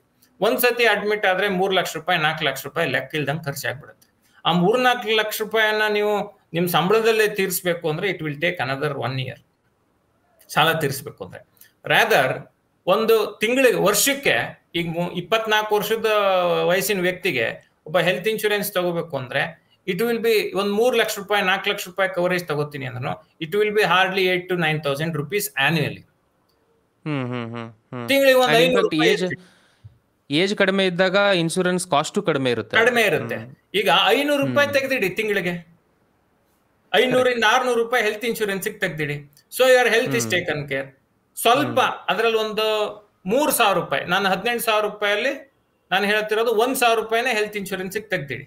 ಇನ್ನು ನಿಮ್ಮ ಹತ್ರ 17,000 ರೂಪಾಯಿ ಇದೆ, 2,000 ರೂಪಾಯಿ ಅಥವಾ 3,000 ರೂಪಾಯಿನ ಎಮರ್ಜೆನ್ಸಿ ಫಂಡ್ ಇಡಿ. ಸೊ ಎಮರ್ಜೆನ್ಸಿ ಫಂಡ್ ಅನ್ನ ಸ್ವೀಪ್ ಇನ್ FD ಅಲ್ಲಿ ಇಟ್ಕೊಳ್ಳಿ, ಬೇಕಾದಾಗ ತಗೋಬಹುದು, ಅದಕ್ಕೆ ಯಾವುದೇ ಚಾರ್ಜಸ್ ಹೋಗಲ್ಲ. ಸ್ವೀಪ್ ಇನ್ FD ಅಂದ್ರೆ ಸರ್?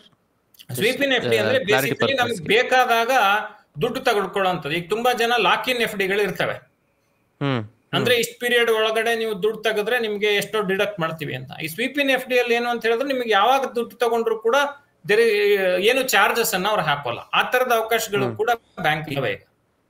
ಸೊ ಹಾಗಾಗಿ ನಾರ್ಮಲ್ ಯಾವ ಬ್ಯಾಂಕ್ ಅಲ್ಲಾದ್ರೂ ಇದು ಮಾಡ್ಕೊಡ್ತಾರೆ. ಸಾಮಾನ್ಯ ಬಹುತೇಕ ಬ್ಯಾಂಕ್ ಗಳಲ್ಲಿ ಸ್ವೀಪ್ ಇನ್ FD ಆಪ್ಷನ್ ಇರುತ್ತೆ.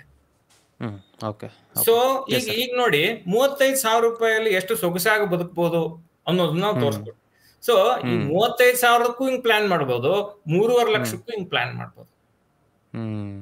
ಸೊ ಅವರವರ ಶಕ್ತಿಗೆ ಅನುಗುಣವಾಗಿ ಅವರು ಪ್ಲಾನಿಂಗ್ ಅನ್ನ ಮಾಡ್ಕೊಂಡು ಈಗ ಜೀವನ ಈಗ 45,000 ಆಯ್ತಪ್ಪ ಸಂಬಳ.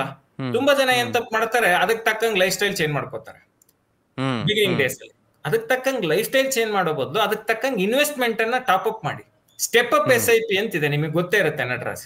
ಸೊ ಸಂಬಳದಲ್ಲಿ ಆಗ್ತಕ್ಕಂಥ ವೇರಿಯೇಷನ್ಸ್ ಗಳು ಏನಿದೆ, ಈಗ 30,000 ಇದ್ದಾಗ 10% ಅಂದ್ರೆ 3,000 ಆಯ್ತು, 40,000 ಅಂತಂದ್ರೆ 4,000. ಸೊ ಆ ಒಂದು ಚೇಂಜಸ್ ಗಳನ್ನ ನಮ್ಮ ಇನ್ವೆಸ್ಟಿಂಗ್ ಸೇವಿಂಗ್ ಅನ್ನ ಇನ್ಕ್ರೀಸ್ ಮಾಡ್ಕೊಳ್ತಾ ಹೋದ್ರೆ ಸ್ಟಾರ್ಟಿಂಗು ಮಂತ್ಲಿ SIP 6,000 ಇಂದ ಶುರು ಮಾಡಿದ್ರೆ, ಸೇ ಫಾರ್ ಎಕ್ಸಾಂಪಲ್ ನಾನು ನಿಮ್ಗೆ ಒಂದು ಎಕ್ಸಾಂಪಲ್ ಹೇಳ್ತೀನಿ. 25 ವರ್ಷದ ವ್ಯಕ್ತಿ ಪ್ರತಿ ತಿಂಗಳು 6,000 ರೂಪಾಯಿಯನ್ನ ಮ್ಯೂಚುವಲ್ ಫಂಡ್ SIP ಅಲ್ಲಿ ತೊಡಗಿಸಲು ಆರಂಭಿಸಿದ್ರೆ ಪ್ರತಿ ವರ್ಷ ಹೂಡಿಕೆ ಮೊತ್ತದಲ್ಲಿ 10%, ನಾವು ಈಗಾಗಲೇ ಹೇಳ್ತಿದ್ವಿ ಸ್ಟೆಪ್ ಅಪ್ ಅಂತ, 10% ಹೆಚ್ಚಳ ಮಾಡ್ತಾ ಹೋದ್ರೆ 60 ವರ್ಷಗಳವರೆಗೆ ಹೂಡಿಕೆ ಮಾಡಿದ್ರೆ 10 ಕೋಟಿ ರೂಪಾಯಿ ಸಿಗುತ್ತೆ. ಹೇಗೆ ಅಂತ ಹೇಳಿದ್ರೆ ನೋಡಿ, ಮೊದಲನೇ ವರ್ಷ 6,000 ರೂಪಾಯಿ ಇರುತ್ತೆ SIP ಮೊತ್ತ, ಎರಡನೇ ವರ್ಷ 6,600 ರೂಪಾಯಿ ಇರುತ್ತೆ, ಮೂರನೇ ವರ್ಷ 7,260 ರೂಪಾಯಿ ಆಗುತ್ತೆ. ಈ ರೀತಿ ನೆಕ್ಸ್ಟ್ 25 ಇಯರ್ಸ್ ಇಂದ 60 ಇಯರ್ಸ್ ತನಕ ನಾನು ಇನ್ಕ್ರೀಸ್ ಮಾಡ್ಕೊಳ್ತಾ ಹೋದ್ರೆ ನನ್ನ ಸ್ಯಾಲರಿ ಇನ್ಕ್ರೀಸ್ ಆದಂಗೆ it will become 10 crores. Of course inflation, ಬೆಲೆ ಏರಿಕೆ ಅನ್ನೋದು ಇರುತ್ತೆ. 10 ಕೋಟಿಯಲ್ಲಿ ನೀವು 5 ಕೋಟಿನೇ ಇನ್ಫ್ಲೇಷನ್ ತೆಗೆದಾಕಿದ್ರು ಇನ್ನು 5 ಕೋಟಿ ನಿಮ್ಮಲ್ಲಿ ಇರುತ್ತೆ.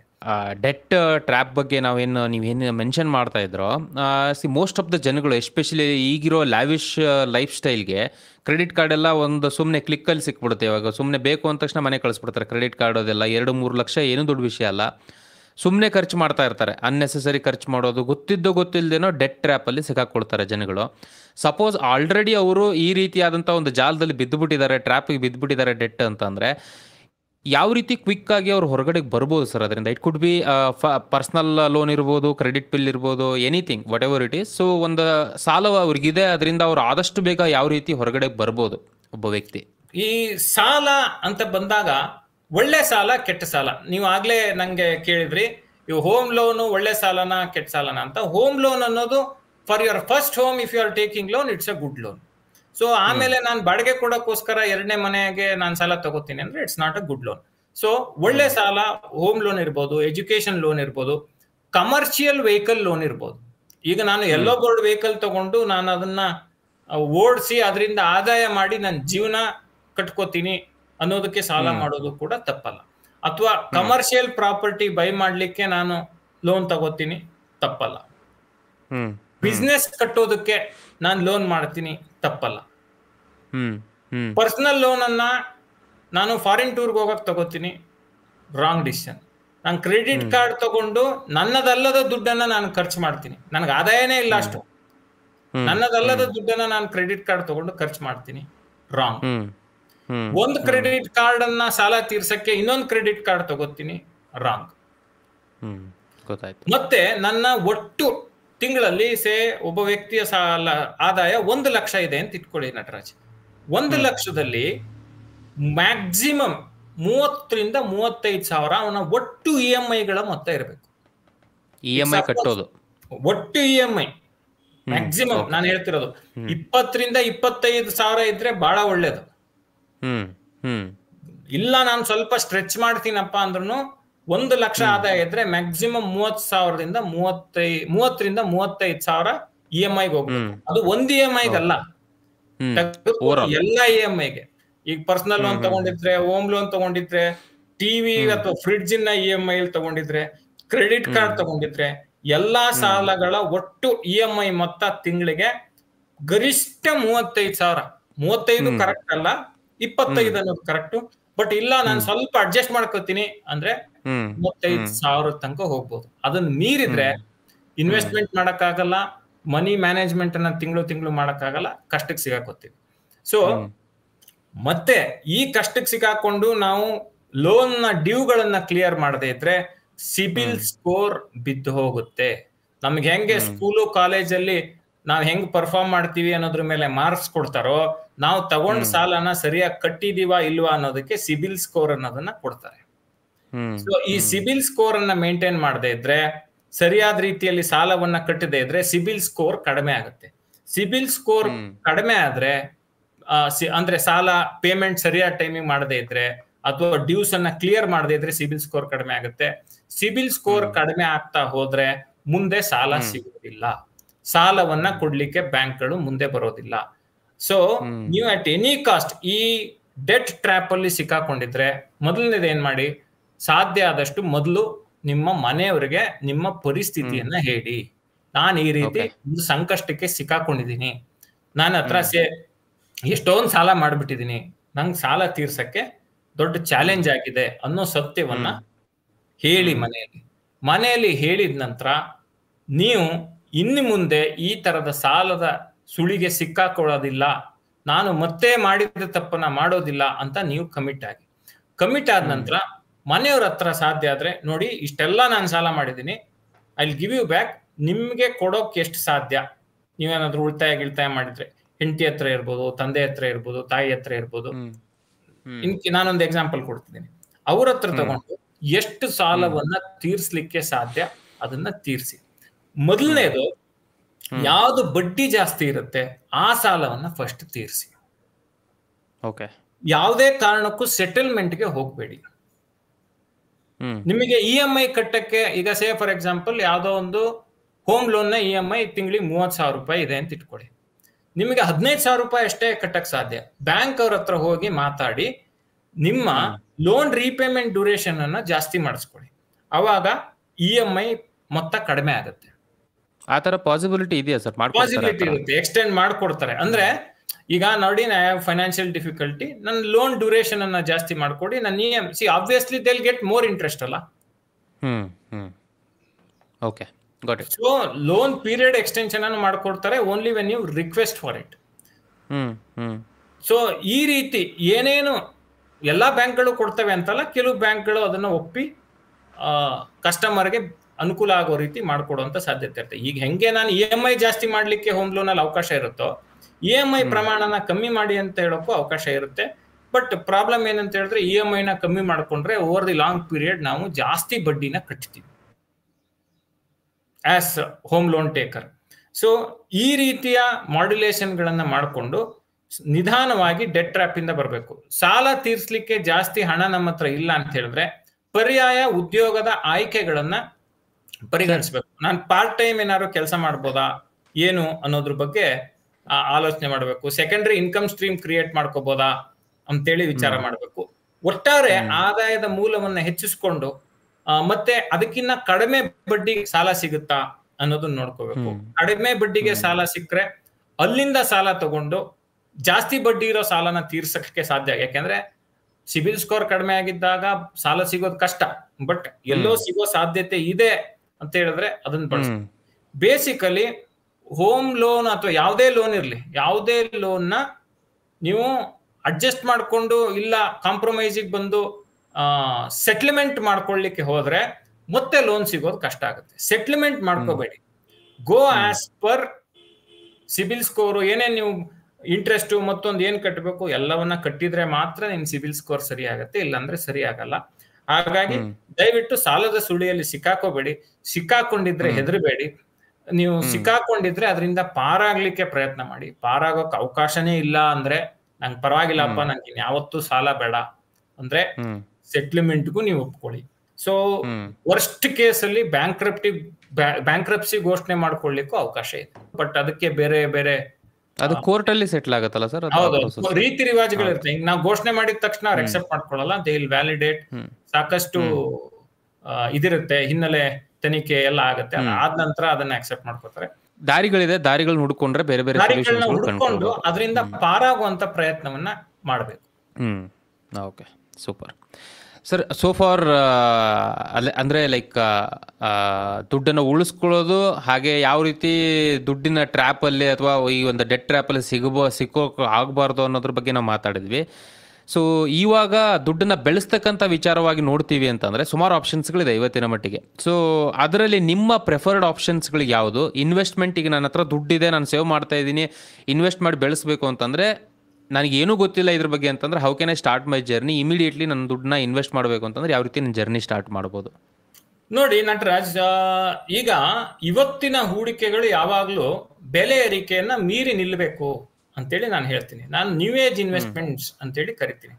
ಈಗ ನೋಡಿ, ತುಂಬಾ ಜನ ರಿಟೈರ್ಡ್ ಪರ್ಸನ್ಸ್ ಇರ್ತಾರೆ, ಅಥವಾ ನನಗೆ ನನ್ನ ಕ್ಯಾಪಿಟಲ್ ಲಾಸ್ ಆಗ್ಬಾರ್ದಪ್ಪ, ನಂಗೆ ಕಡಿಮೆ ಇನ್ಕಮ್ ಸ್ಟ್ರೀಮ್ ಬಂದ್ರು ಸಾಕು, ನಂಗೆ ಕಡಿಮೆ ರಿಟರ್ನ್ ಸಿಕ್ಕಿದ್ರು ಸಾಕು ಅಂತ ಆಲೋಚನೆ ಮಾಡೋರು ಇರ್ತಾರೆ. ನಾನು ಏನ್ ಬಂಡವಾಳ ಇಟ್ಕೊಂಡಿದ್ದೀನೋ 10 ಲಕ್ಷ 15 ಲಕ್ಷ ಅಥವಾ 20 ಲಕ್ಷ ನನ್ನ ಹತ್ರ ಏನಿದೆ, ಅಥವಾ 2 ಲಕ್ಷ 3 ಲಕ್ಷ ಏನಿದೆ, ಇದನ್ನ ನಾನು ಕಳ್ಕೊಳಕ್ ರೆಡಿ ಇಲ್ಲ, ಇದು ನನ್ನ ಹತ್ರ ಇರ್ಲೇಬೇಕು ಅನ್ನೋರಿಗೆ ನೋಡಿ, ಅಂಚೆ ಕಚೇರಿ ಹೂಡಿಕೆಗಳಿವೆ. There is something called post office monthly income scheme. ಪ್ರತಿ ತಿಂಗಳು ಅದರಲ್ಲಿ ಹೂಡಿಕೆ ಮಾಡಿದ್ರೆ, ಈಗ ನೋಡಿ ಗರಿಷ್ಠ 15 ಲಕ್ಷ ಜಾಯಿಂಟ್ ಅಕೌಂಟ್ ಅಲ್ಲಿ post office monthly income scheme ಅಲ್ಲಿ ಹೂಡಿಕೆ ಮಾಡ್ಲಿಕ್ಕೆ ಅವಕಾಶ ಇದೆ. ಅದ್ರಲ್ಲಿ ಹೂಡಿಕೆ ಮಾಡಿದ್ರೆ ಇವತ್ತಿನ ಬಡ್ಡಿ ಪ್ರಕಾರ ತಿಂಗಳಿಗೆ 9,240 ರೂಪಾಯಿ ಪ್ರತಿ ತಿಂಗಳು ಬಡ್ಡಿ ಬರುತ್ತೆ. 15 ಲಕ್ಷ 9,240. 15 ಲಕ್ಷ ಜಾಯಿಂಟ್ ಅಕೌಂಟ್ ಅಲ್ಲಿ ಹೂಡಿಕೆ ಮಾಡಿದ್ರೆ 9,240 ರೂಪಾಯಿ ಬಡ್ಡಿ ಸಿಗುತ್ತೆ. ಸೊ ಅದೇ ರೀತಿ ನೀವು ನೋಡಿದ್ರೆ ಸೀನಿಯರ್ ಸಿಟಿಸನ್ ಸೇವಿಂಗ್ ಸ್ಕೀಮ್ ಅಂತಿದೆ ಹಿರಿಯ ನಾಗರಿಕರಿಗೆ. ಸೊ ಅವ್ರಿಗೆ ರೆಗ್ಯುಲರ್ ಇನ್ಕಮ್ 8 ಆಸ್ಪಾಸ್ನಲ್ಲಿ ಅದರ ಬಡ್ಡಿ ದರ ಇದೆ. ಸೊ ಅದನ್ನ ನೋಡ್ಬೋದು. ರೆಗ್ಯುಲರ್ ಇನ್ಕಮ್ ನಮಗೆ ಬೇಕೇ ಬೇಕು ಅನ್ನೋರು, ಇಲ್ಲ ಟ್ಯಾಕ್ಸ್ ಸೇವಿಂಗ್ FD ಗಳನ್ನ ನೋಡ್ಬೋದು, ಲಾಂಗ್ ಟರ್ಮ್ FD ಗಳನ್ನ ನೋಡ್ಬೋದು. ಸೊ ಇವು ನಾನು ಹೇಳ್ತಿರುವಂತದ್ದು. ಅಥವಾ ನ್ಯಾಷನಲ್ ಸೇವಿಂಗ್ ಸರ್ಟಿಫಿಕೇಟ್ ನಾನು ತಗೋತೀನಿ, ಅದು ಅಗೇನ್ ಗವರ್ನಮೆಂಟ್ ಗ್ಯಾರಂಟಿ ಇದೆ. ಮತ್ತೆ ಸಾವರಿನ್ ಗೋಲ್ಡ್ ಬಾಂಡ್ ತಗೋತೀನಿ, ನಾನು ಒಂದ್ 8 ವರ್ಷ ನಂಗೆ ಲಾಕ್ ಇನ್ ಪೀರಿಯಡ್ ಇದ್ರು ಪರವಾಗಿಲ್ಲ, ನಾನು ಸಾವರಿನ್ ಗೋಲ್ಡ್ ಬಾಂಡ್ ತಗೋತೀನಿ ಅಂತ ಆಲೋಚನೆ ಮಾಡೋರು ಇರ್ತಾರೆ. ಇನ್ ಕೆಲವರು ನಾನು ಗವರ್ನಮೆಂಟ್ ಬಾಂಡ್ಸ್, ಬೇರೆ ಬೇರೆ ಹೈವೇ ಬಾಂಡ್ಸ್ ಇರುತ್ತೆ, ಈ ರೀತಿ ಇನ್ಫ್ರಾಸ್ಟ್ರಕ್ಚರ್ ಬಾಂಡ್ಸ್ ಇರುತ್ತೆ, ಸೊ ಆ ಬಾಂಡ್ ಗಳನ್ನ ತಗೋತೀನಿ ಅಂತ ಯೋಚನೆ ಮಾಡೋರು ಇರ್ತಾರೆ. ಈ ಎಲ್ಲಾ ಇನ್ವೆಸ್ಟ್ಮೆಂಟ್ ಗಳಲ್ಲಿ ಕಾಮನ್ ಏನು ಅಂತ ಹೇಳಿದ್ರೆ, ಇಲ್ಲಿ ನಿಮ್ಮ ಬಂಡವಾಳಕ್ಕೆ ಯಾವುದೇ ಧಕ್ಕೆ ಆಗಲ್ಲ. ಇಲ್ಲಿ ಬಂಡವಾಳದ ಸುರಕ್ಷತೆಗೆ ಅಟ್ಮೋಸ್ಟ್ ಪ್ರಯಾರಿಟಿ ಇರುತ್ತೆ. ಆದ್ರೆ ಇಲ್ಲಿ ಬೆಲೆ ಏರಿಕೆಯನ್ನ ಮೀರಿ ನಿಮ್ಮ ಹಣ ಬೆಳೆಯೋದಿಲ್ಲ. ಯಾಕೆ ಬೆಲೆ ಏರಿಕೆಯನ್ನ ಮೀರಿ ಹಣ ಬೆಳಿಬೇಕು ಅಂದ್ರೆ, ಇವತ್ತು ನೋಡಿ 100 ರೂಪಾಯಿಗೆ ಸಿಗುವ ವಸ್ತು ಇನ್ನು 10 ವರ್ಷ ಕಳೆದ್ರೆ 150 ರೂಪಾಯಿ 160 ರೂಪಾಯಿಗೆ ಹೋಗ್ಬಿಟ್ಟಿರುತ್ತೆ. ಅಂದ್ರೆ ಐಡಿಯಲಿ ಇವತ್ತು 100 ರೂಪಾಯಿಯ ಬೆಲೆ ಏನಿದೆ 10 ವರ್ಷ ಆದ್ಮೇಲೆ ಅದರ ಬೆಲೆ 50 ರೂಪಾಯಿಗೆ ಬಂದಿರುತ್ತೆ. The value of 100 rupees will be only 50 rupees after say 8 to 10 years. 9 years, 8 to 10 years, yeah. 8 to 10 years. So ಈಗ ನೋಡಿ, ಸಿಂಪಲ್ ಎಕ್ಸಾಂಪಲ್ ಸರಳವಾಗಿ ಜನರಿಗೆ ಹೇಳ್ಬೇಕು ಅಂದ್ರೆ, 1 ಲೀಟರ್ ನಂದಿನಿ ಹಾಲು 18 ರೂಪಾಯಿಗೆ ಸಿಕ್ತಿತ್ತು, ಇವತ್ತು 48 ರೂಪಾಯಿ ಆಗಿದೆ. ಒಂದು 10 ವರ್ಷಗಳ ಹಿಂದೆ 18 ರೂಪಾಯಿ 1 ಲೀಟರ್ ಬ್ಲೂ ಪ್ಯಾಕೆಟ್ ಹಾಲು ಸಿಕ್ತಿತ್ತು ನಂದಿನಿ. ಈಗ ಡಬಲ್ ಆಗೋಗ್ಬಿಟ್ಟಿದೆ, ಆಲ್ಮೋಸ್ಟ್ ಡಬಲ್ ಆಗಿದೆ. ಸೊ ಈ ರೀತಿ, ಸೊ ನೀವು 20 ರೂಪಾಯಿ ಕೊಡ್ತಿದ್ದ ಜಾಗದಲ್ಲಿ 48 ರೂಪಾಯಿ ಕೊಡ್ತಿದ್ದೀರಿ. ಸೊ ಇದನ್ನ ಅರ್ಥ ಮಾಡ್ಕೋಬೇಕು. ಸೊ ಹಾಗಾಗಿ ಅದೇ ರೀತಿ ನಮ್ಮ ಹೂಡಿಕೆಗಳು ಬೆಳಿತಾವ ಅಂದ್ರೆ, ನಾನು ಈಗ ಹೇಳಿದ್ನಲ್ಲ ಪೋಸ್ಟ್ ಆಫೀಸು FD ಇದ್ರಲ್ಲಿ ಬೆಳೆಯಲ್ಲ. ಸೊ ಈ ರೀತಿ ನಮ್ಗೆ ಬೆಲೆ ಏರಿಕೆ ಮೀರಿ ನಮ್ಮ ಇನ್ವೆಸ್ಟ್ಮೆಂಟ್ಗಳು ಬೆಳಿಬೇಕು ಅಂತ ಹೇಳಿದ್ರೆ, ಫಸ್ಟ್ ಸ್ಟೆಪ್ ನನ್ನ ಅರಿವಿಗೆ ಬಂದಂತೆ ಮ್ಯೂಚುವಲ್ ಫಂಡ್. ಯಾಕೆ ಮ್ಯೂಚುವಲ್ ಫಂಡ್ ಅಂತ ನೀವು ಹೇಳಿದ್ರೆ, ಸ್ಟಾಕ್ ಮಾರ್ಕೆಟ್ ಅಲ್ಲಿ risk of losing money and earning money both are very high. ಯಾಕೆ ಅಂತ ಹೇಳಿದ್ರೆ ನಿಮ್ಗೆ ಅದ್ರಲ್ಲಿ ತಿಳುವಳಿಕೆ ಬೇಕು. ಈಗ ಯಾವ್ದೋ ಒಂದು ಸ್ಟಾಕ್ ಅಲ್ಲಿ ನಾನು ದುಡ್ಡು ಹಾಕ್ತೀನಿ ಅಂದ್ರೆ, ನಾನು ಅದ್ರ ಬಗ್ಗೆ ಅಧ್ಯಯನ ಮಾಡಬೇಕು, ನಂಗೆ ಯಾವ ಪ್ರೈಸ್ ಅಲ್ಲಿ ಖರೀದಿ ಮಾಡಬೇಕು, ಅದರ P ರೇಷಿಯೋ ಏನಿದೆ, ಈ ರೀತಿ ಅದರ ರೆವಿನ್ಯೂ ಏನಿದೆ, ಲಾಸ್ಟ್ ಕ್ವಾರ್ಟರ್ಲಿ ಪ್ರಾಫಿಟ್ ಏನಿದೆ, ಇಯರ್ಲಿ ಪ್ರಾಫಿಟ್ ಏನಿದೆ, ಫಂಡಮೆಂಟಲ್ ಅನಾಲಿಸಿಸ್ ಮಾಡಿದಾಗ ಮುಂದೆ 4 ವರ್ಷ 5 ವರ್ಷದಲ್ಲಿ ಈ ಕಂಪ್ನಿ ಏನಾಗ್ಬೋದು, ಈ ರೀತಿಯ 10 ಪ್ರಶ್ನೆಗಳು ಒಂದು ಶೇರ್ ನಲ್ಲಿ ಹೂಡಿಕೆ ಮಾಡುವಾಗ ಬರುತ್ತೆ. ಆದ್ರೆ ಮ್ಯೂಚುವಲ್ ಫಂಡ್ ನ ಬಹಳ ದೊಡ್ಡ ಅಡ್ವಾಂಟೇಜ್ ಏನು ಅಂದ್ರೆ, ಒಳ್ಳೆ ಫಂಡ್ ಗಳನ್ನು ಸೆಲೆಕ್ಟ್ ಮಾಡಿ ನಾವು ಹೂಡಿಕೆ ಮಾಡಿದ್ರೆ ಅಲ್ಲಿ ಫಂಡ್ ಮ್ಯಾನೇಜರ್ ಇರ್ತಾರೆ.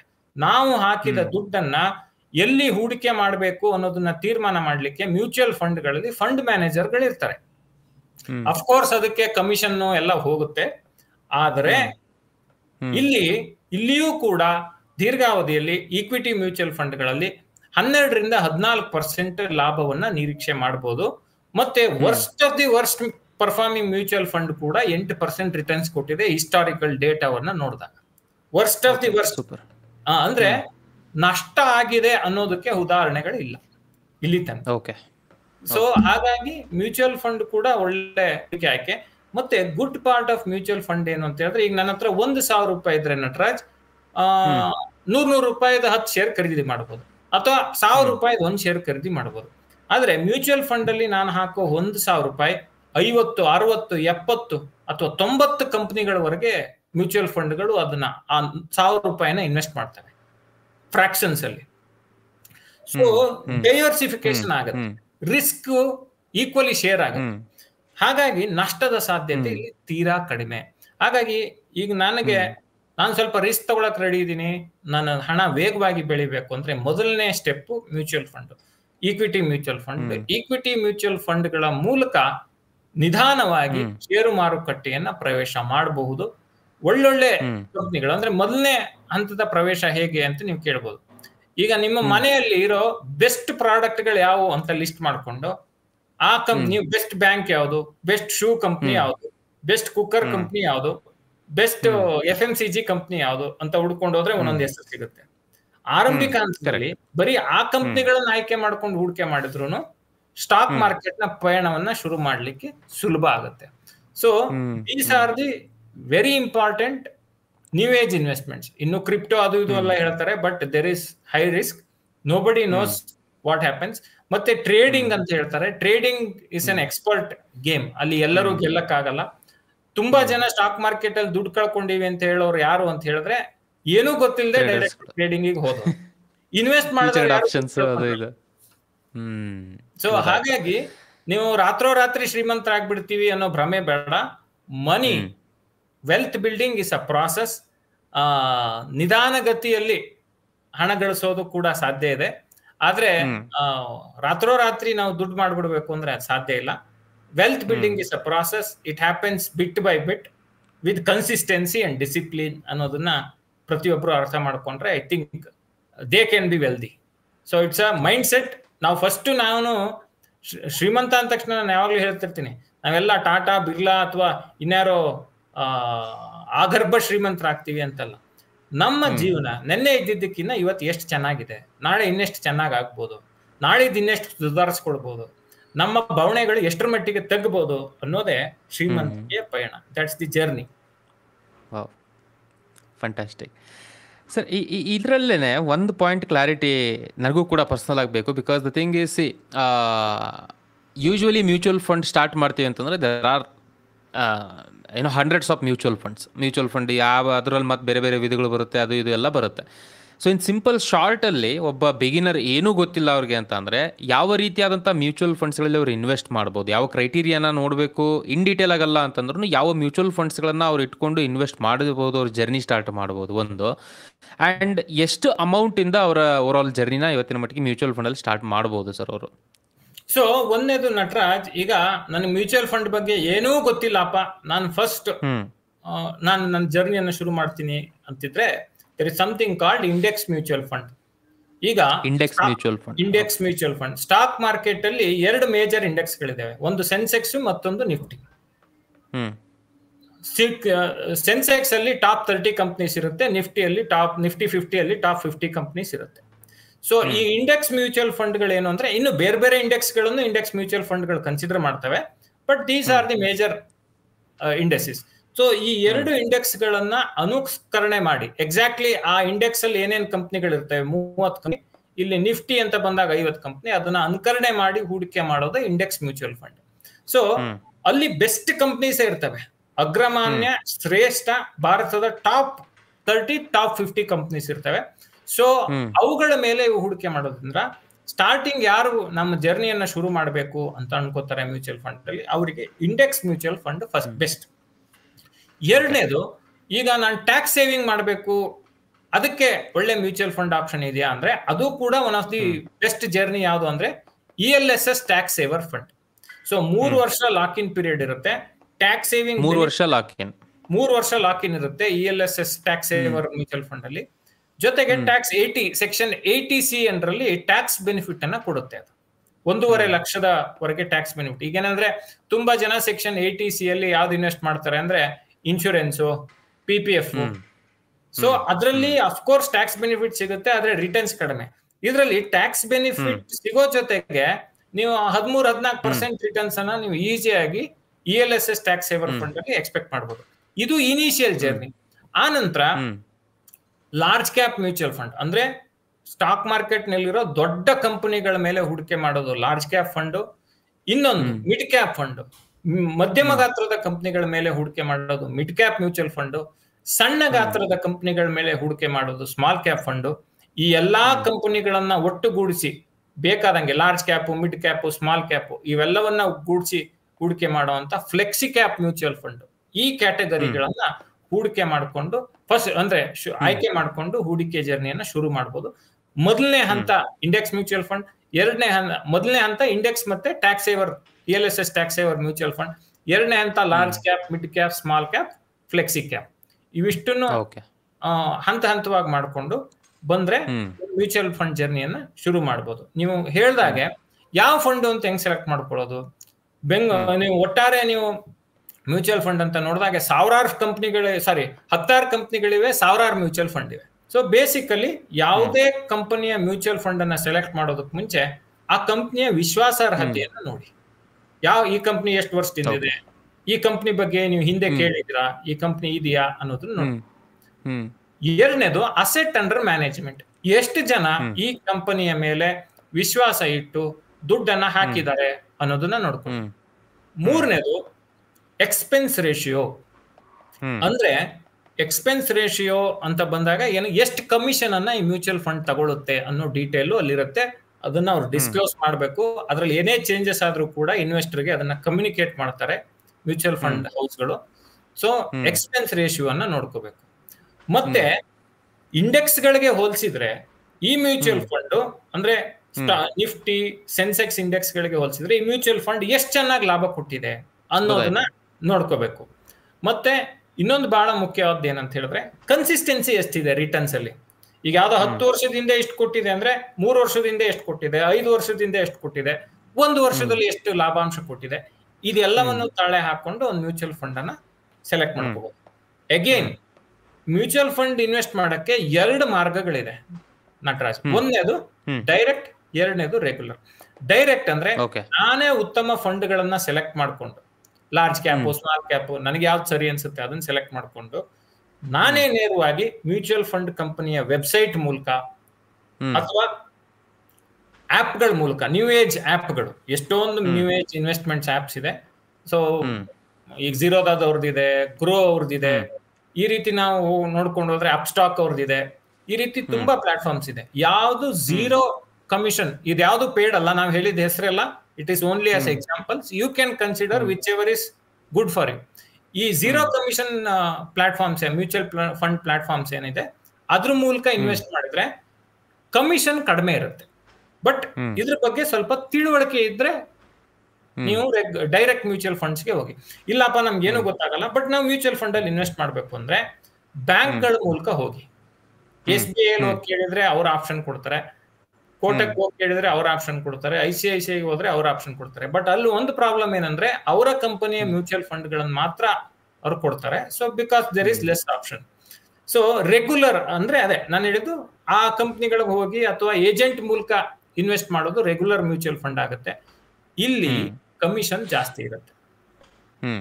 ಸೇ ಫಾರ್ ಎಕ್ಸಾಂಪಲ್ ಡೈರೆಕ್ಟ್ ಮ್ಯೂಚುವಲ್, ಯಾವುದೋ ಒಂದು ಡೈರೆಕ್ಟ್ ಮ್ಯೂಚುವಲ್ ಫಂಡ್ ಅಲ್ಲಿ ಕಮಿಷನ್ 0.5 ಇದ್ರೆ ಇನ್ನೊಂದು ರೆಗ್ಯುಲರ್ ಮ್ಯೂಚುವಲ್ ಫಂಡ್ ಅಲ್ಲಿ 1.15 ತನಕ ಅಥವಾ 1.50 ತನಕ ಕಮಿಷನ್ ಇರುತ್ತೆ. So in the long run direct mutual fund ಅಂದ್ರೆ ನೀವೇ ನೇರವಾಗಿ ಹೂಡಿಕೆ ಮಾಡ್ತಿರ್ಲಿ ಲಾಭ ಆದ್ರೆ ಗೊತ್ತಿದ್ರಷ್ಟೇ ಅದನ್ನ ಮಾಡಿ. ಇಲ್ಲ ಅಂತ ಹೇಳಿದ್ರೆ regular mutual fund for financial banks ಗಳಿಗೆ ಅಪ್ರೋಚ್ ಮಾಡ್ಕೊಂಡು ತಗೋಬಹುದು. ಬ್ಯಾಂಕ್ ಗಳಿಗೆ ಅಪ್ರೋಚ್ ಮಾಡಿ ಗೊತ್ತಿಲ್ಲದೆ ನಾನೇನೋ ಉಳಿಸ್ಬಿಡ್ತೀನಿ ಅನ್ನೋದಕ್ಕಿಂತ ಯಾರ ಮೂಲಕನೋ ಹೆಲ್ಪ್ ತಗೊಳ್ಳೋದ್ರಲ್ಲಿ ಏನು ಸಮಸ್ಯೆ ಇಲ್ಲ. ಓಕೆ, ಬಟ್ ಅವರು ಅಥೆಂಟಿಕೇಟೆಡ್ ಅನ್ನೋದನ್ನ ನೋಡ್ಕೊಳ್ಳಿ. ಎಲ್ಲೆಲ್ಲೋ ಪ್ರಾಪರ್ ಬ್ಯಾಂಕ್ ಚಾನಲ್ ಅಲ್ಲಿ ಹೋಗೋದು ನನ್ನ ಪ್ರಕಾರ ಉತ್ತಮ. Since there is a process. ಪ್ರತಿಯೊಂದು ಬ್ಯಾಂಕ್ ಅಲ್ಲೂ ಒಬ್ರು ಅಲ್ಲಿ ಮ್ಯೂಚುವಲ್ ಫಂಡ್ ಡಿಸ್ಟ್ರಿಬ್ಯೂಟರ್ ಅಂದ್ರೆ ಬ್ಯಾಂಕ್ ಕಡೆಯಿಂದಾನೇ ಇಟ್ಟಿರ್ತಾರೆ. So that is better way ಅಂತ ನಾನು ಹೇಳ್ತೀನಿ. So that was very good insights sir. So basically ಇವಾಗ ಬರೋ ಪ್ರಶ್ನೆ ಅಂತಂದರೆ, ಸೊ ಸುಮಾರು ಈಗ ಥಿಂಗ್ ಈಸ್ ದುಡ್ಡು ಉಳಿಸ್ಬೇಕು ಅಥವಾ ಇನ್ವೆಸ್ಟ್ ಮಾಡಬೇಕು ಅಂತಂದರೆ ಫಸ್ಟ್ ಜೇಬಲ್ಲಿ ದುಡ್ಡಿರಬೇಕು.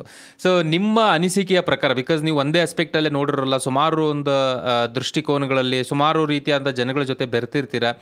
ಇವತ್ತಿನ ಮಟ್ಟಿಗೆ ಒಬ್ಬ ವ್ಯಕ್ತಿ ಮಲ್ಟಿಪಲ್ ಇನ್ಕಮ್ ಸ್ಟ್ರೀಮ್ಸ್ಗಳನ್ನು ಇಟ್ಕೊಳ್ತಕ್ಕಂಥದ್ದು ಬಹಳ ಮುಖ್ಯ. ಸೊ ಯಾವ ದಾರಿಗಳನ್ನು ಅವ್ರು ಇನ್ಕ್ಲೂಡ್ ಮಾಡ್ಕೊಳ್ಬೋದು ಸರ್ ಇವತ್ತಿನ ಕಾಲಕ್ಕೆ ಒಂದು ಎಕ್ಸ್ಟ್ರಾ ಇನ್ಕಮ್ ಅಂತ ಜನರೇಟ್ ಮಾಡಲಿಕ್ಕೆ along with a job? So ಮೊದಲನೇದಾಗಿ ನಟರಾಜ್, ಯಾಕೆ ನಾವು ಆರ್ಥಿಕ ಸಂಕಷ್ಟಕ್ಕೆ ಸಿಲ್ಕೋತೀವಿ ಅಂದ್ರೆ ಒಂದು ಆದಾಯದ ಮೂಲವನ್ನ ನಾವು ನೆಚ್ಕೊಂಡಿರ್ತೀವಿ. ಇಲ್ಲ ಸಂಬಳ ಬರ್ತಿರುತ್ತೆ, ಇಲ್ಲ ಬಿಸ್ನೆಸ್ ಇನ್ಕಮ್ ಬರ್ತಿರುತ್ತೆ. ಈ ಎರಡು ಒಟ್ಟಿಗೆ ಬರೋ ಸಾಧ್ಯತೆ ತೀರಾ ಕಡಿಮೆ. ಅಥವಾ ರೆಂಟಲ್ ಇನ್ಕಮ್ ಈ ತರದ್ದೆಲ್ಲ ಬರೋದು ಸರ್. ನೋಡಿ, ಒಬ್ಬ ವ್ಯಕ್ತಿ ಒಂದು 7 ರೀತಿಯ ಆದಾಯವನ್ನ ಕ್ರಿಯೇಟ್ ಮಾಡ್ಕೋಬಹುದು. ಒಂದನೇದು ರೆಮ್ಯುನರೇಷನ್, ರೆಂಟ್, ರಾಯಲ್ಟಿ, ಈ ರೀತಿ ಒಟ್ಟು 7 ಆದಾಯದ ಮೂಲಗಳನ್ನ ಆತ ಸೃಷ್ಟಿ ಮಾಡ್ಕೋಬಹುದು. ಈಗ ನೋಡಿ, ಈ 7 ಆದಾಯದ ಮೂಲಗಳನ್ನು ಸೃಷ್ಟಿ ಮಾಡ್ಕೊಳ್ಳಿಕ್ಕೆ ಮೂಲ ಏನು ಅಂತ ಹೇಳಿದ್ರೆ ನಾವು ಮಾಡ್ತಿರೋ ಒಂದು ಕೆಲಸವನ್ನ ಶ್ರೇಷ್ಠ ರೀತಿಯಲ್ಲಿ ಮಾಡಬೇಕು. ಈಗ ನಾವು ಯಾವುದೇ ವೃತ್ತಿ ಇರ್ಲಿ, ಜರ್ನಲಿಸ್ಟ್ ಆಗಿರ್ಲಿ, ಅಥವಾ ನಾನೊಂದು ಫುಡ್ ಟ್ರಕ್ ನಡೆಸ್ತಿರ್ಲಿ, ಅಥವಾ ನಾನು ಕೃಷಿ ಮಾಡ್ತಿರ್ಲಿ, ಮತ್ತೆ ಟೀಚರ್ ಆಗಿ ಕೆಲಸ ಮಾಡ್ತಿರ್ಲಿ, ನಾನೊಬ್ಬ ಸೈಂಟಿಸ್ಟ್ ಆಗಿ ಕೆಲಸ ಮಾಡ್ತಿರ್ಲಿ, ನಾನೊಬ್ಬ ಡಾಕ್ಟರ್ ಆಗಿ ಕೆಲಸ ಮಾಡ್ತಿರ್ಲಿ, ನನಗೆ ಆದಾಯ ಗಟ್ಟಿಯಾಗಿ ನಿಲ್ಲಬೇಕು ಅಂದ್ರೆ ನಾನು ಮಾಡ್ತಿರೋ ಕೆಲಸವನ್ನ ಶ್ರೇಷ್ಠವಾಗಿ ಮಾಡಬೇಕು. That is point number 1. ಆ ಒಂದು ಕೆಲಸವನ್ನ ಶ್ರೇಷ್ಠವಾಗಿ ಮಾಡಿದ್ರೆ 10 ದಾರಿಗಳು ಹುಟ್ಕೋತವೆ. ಒಂದು ಸಿಂಪಲ್ ಎಕ್ಸಾಂಪಲ್, ವಿರಾಟ್ ಕೊಹ್ಲಿಯ ಮೂಲ ಕೆಲಸ ಏನು? Is a cricketer. BCCI ಇಂದ ಬರೋ ಆದಾಯ ವಿರಾಟ್ ಕೊಹ್ಲಿ ಒಂದು ಫಾರ್ ಎಕ್ಸಾಂಪಲ್ 100 ಕೋಟಿ ಅರ್ನ್ ಮಾಡ್ತಿದ್ದಾರೆ ಅಂತ ಒಂದು ರಫ್ ಎಕ್ಸಾಂಪಲ್ ತಗೊಳ್ಳೋಣ. 100 ಕೋಟಿ ಅರ್ನ್ ಮಾಡ್ತಿದ್ರೆ ವರ್ಷಕ್ಕೆ ವಿರಾಟ್ ಕೊಹ್ಲಿಗೆ ಬರೋದು ಒಂದು 10 ಕೋಟಿ BCCI ಇಂದ ಬರ್ಬೋದು, ಕ್ರಿಕೆಟ್ ಇಂದ 10 ಕೋಟಿ ಬರ್ಬೋದು. ಹಂಗಂದ್ರೆ ಇನ್ನುಳಿದಿದ್ದ ಆದಾಯ ಎಲ್ಲಿಂದ ಬರುತ್ತೆ ನೋಡಿ? Virat Kohli since is A great cricketer, ಒಂದು ಟೀಮಲ್ಲಿ ಸ್ಥಾನ ಸಿಗುತ್ತೆ, ಅವ್ರು ಆಡ್ತಾರೆ, ಅದು ಒಂದು ಆದಾಯದ ಮೂಲ. ಎರಡನೇದು, ಅವ್ರ ಬ್ಯಾಟ್ ಮೇಲೆ ಒಂದು ಸ್ಟಿಕ್ಕರ್ ಇದೆ, ಅದು ಎಂಡಾರ್ಸ್ಮೆಂಟ್ ನಿಂದ ಬರೋ ಆದಾಯ. ಮೂರನೇದು, ಅವರ ಹೆಸರನ್ನ ಬಳಸ್ಕೊಂಡು 10 ಕಂಪನಿಗಳನ್ನ, ಅವರ ಹೆಸರು ಅಂದ್ರೆ ಅವರ ಒಳ್ಳೆ ಹೆಸರನ್ನ ಬಳಸ್ಕೊಂಡು ಅವ್ರು 10 ಕಂಪನಿಗಳನ್ನ ಹುಟ್ಟಾಕಿದ್ದಾರೆ, ಅದು ಮತ್ತೊಂದು ಆದಾಯದ ಮೂಲ. ಅವರು ಸುಮಾರು ಬ್ರ್ಯಾಂಡ್ ಗಳನ್ನ ಎಂಡಾರ್ಸ್ ಮಾಡ್ತಾರೆ, ಅಡ್ವರ್ಟೈಸ್ಮೆಂಟ್ಸ್, ಅದರಿಂದ ಬರೋದು ಆದಾಯ. ಆಯ್ತಾ? ಮತ್ತೆ ಈ ಎಲ್ಲ ಬಂದು ದುಡ್ಡಿಂದ ಇನ್ವೆಸ್ಟ್ಮೆಂಟ್ಸ್ ಮಾಡಿರ್ತಾರೆ. ಅಫ್ಕೋರ್ಸ್ ಅವರು ಸ್ಟಾಕ್ ಮಾರ್ಕೆಟ್, ಮ್ಯೂಚುವಲ್ ಫಂಡ್, ಮನಿ ಮ್ಯಾನೇಜರ್ಸ್ ಎಲ್ಲ ಹೋಗಿರ್ತಾರೆ, ಅದರಿಂದ ಅವರಿಗೆ ದುಡ್ಡು ಬರುತ್ತೆ. ಸೊ ವಿರಾಟ್ ಕೊಹ್ಲಿ ಶ್ರೇಷ್ಠವಾಗಿ ಕ್ರಿಕೆಟ್ ಆಡಿದ್ದಕ್ಕೆ ಇವೆಲ್ಲ ಸಾಧ್ಯ ಆಯ್ತು. ಎಕ್ಸಾಕ್ಟ್ಲಿ. ಶ್ರೇಷ್ಠವಾಗಿ ಕ್ರಿಕೆಟ್ ಆಡ್ಲಿಲ್ಲ ಅಂದ್ರೆ ಇಷ್ಟನ್ನ ಸೃಷ್ಟಿ ಮಾಡ್ಲಿಕ್ಕೆ ಸಾಧ್ಯ ಇಲ್ಲ. ಸೊ ಹಾಗಾದ್ರೆ ನೀವು ಹೇಳ್ಬೋದು, ಆಯ್ತಪ್ಪ ವಿರಾಟ್ ಕೊಹ್ಲಿ ಎಕ್ಸಾಂಪಲ್ ಕೊಟ್ಟರು, ಸಾಮಾನ್ಯ ವ್ಯಕ್ತಿ ಹೆಂಗ್ ಮಾಡೋದು? ಈಗ ಫಾರ್ ಎಕ್ಸಾಂಪಲ್, ಒಬ್ಬ ವ್ಯಕ್ತಿ ಯಾವುದೇ ಕ್ಷೇತ್ರ, ಅವನು ಸಾಫ್ಟ್ವೇರ್ ಇಂಜಿನಿಯರ್ ಇರ್ಬೋದು ಅಥವಾ ಇನ್ನೇದೋ ಇರ್ಬೋದು.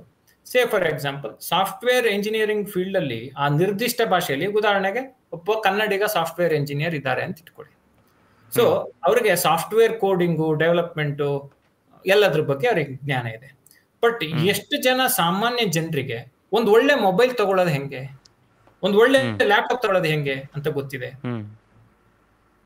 ಟೆಕ್ನಾಲಜಿ ಮುಂದಿನ 10 ವರ್ಷಗಳಲ್ಲಿ ಹೇಗೆ ಹೋಗ್ಬೋದು ಅನ್ನೋ ಮುಂದಾಲೋಚನೆ ಮಾಡ್ಲಿಕ್ಕೆ ಅವರಿಗೆ ಯಾವ್ದ ಸ್ಟಡಿ ಮೆಟೀರಿಯಲ್ ಇದೆ?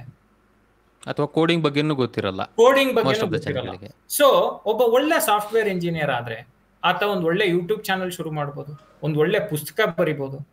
ಎಲ್ಲೋ ಹೋಗಿ ಆತನಿಗೆ ಒಳ್ಳೆ ವಾಕ್ಚಾತುರ್ಯ ಇದ್ರೆ ಆತ ಹೋಗ್ಬಿಟ್ಟು ಕಾಲೇಜ್ಗಳಲ್ಲಿ ಅಥವಾ ಬೇರೆ ಬೇರೆ ಕಡೆ ಲೆಕ್ಚರ್ಸ್ ಅನ್ನ ಕೊಡ್ಬೋದು, ಪ್ರೆಸೆಂಟೇಷನ್ ಗಳನ್ನ ಕೊಡ್ಬೋದು.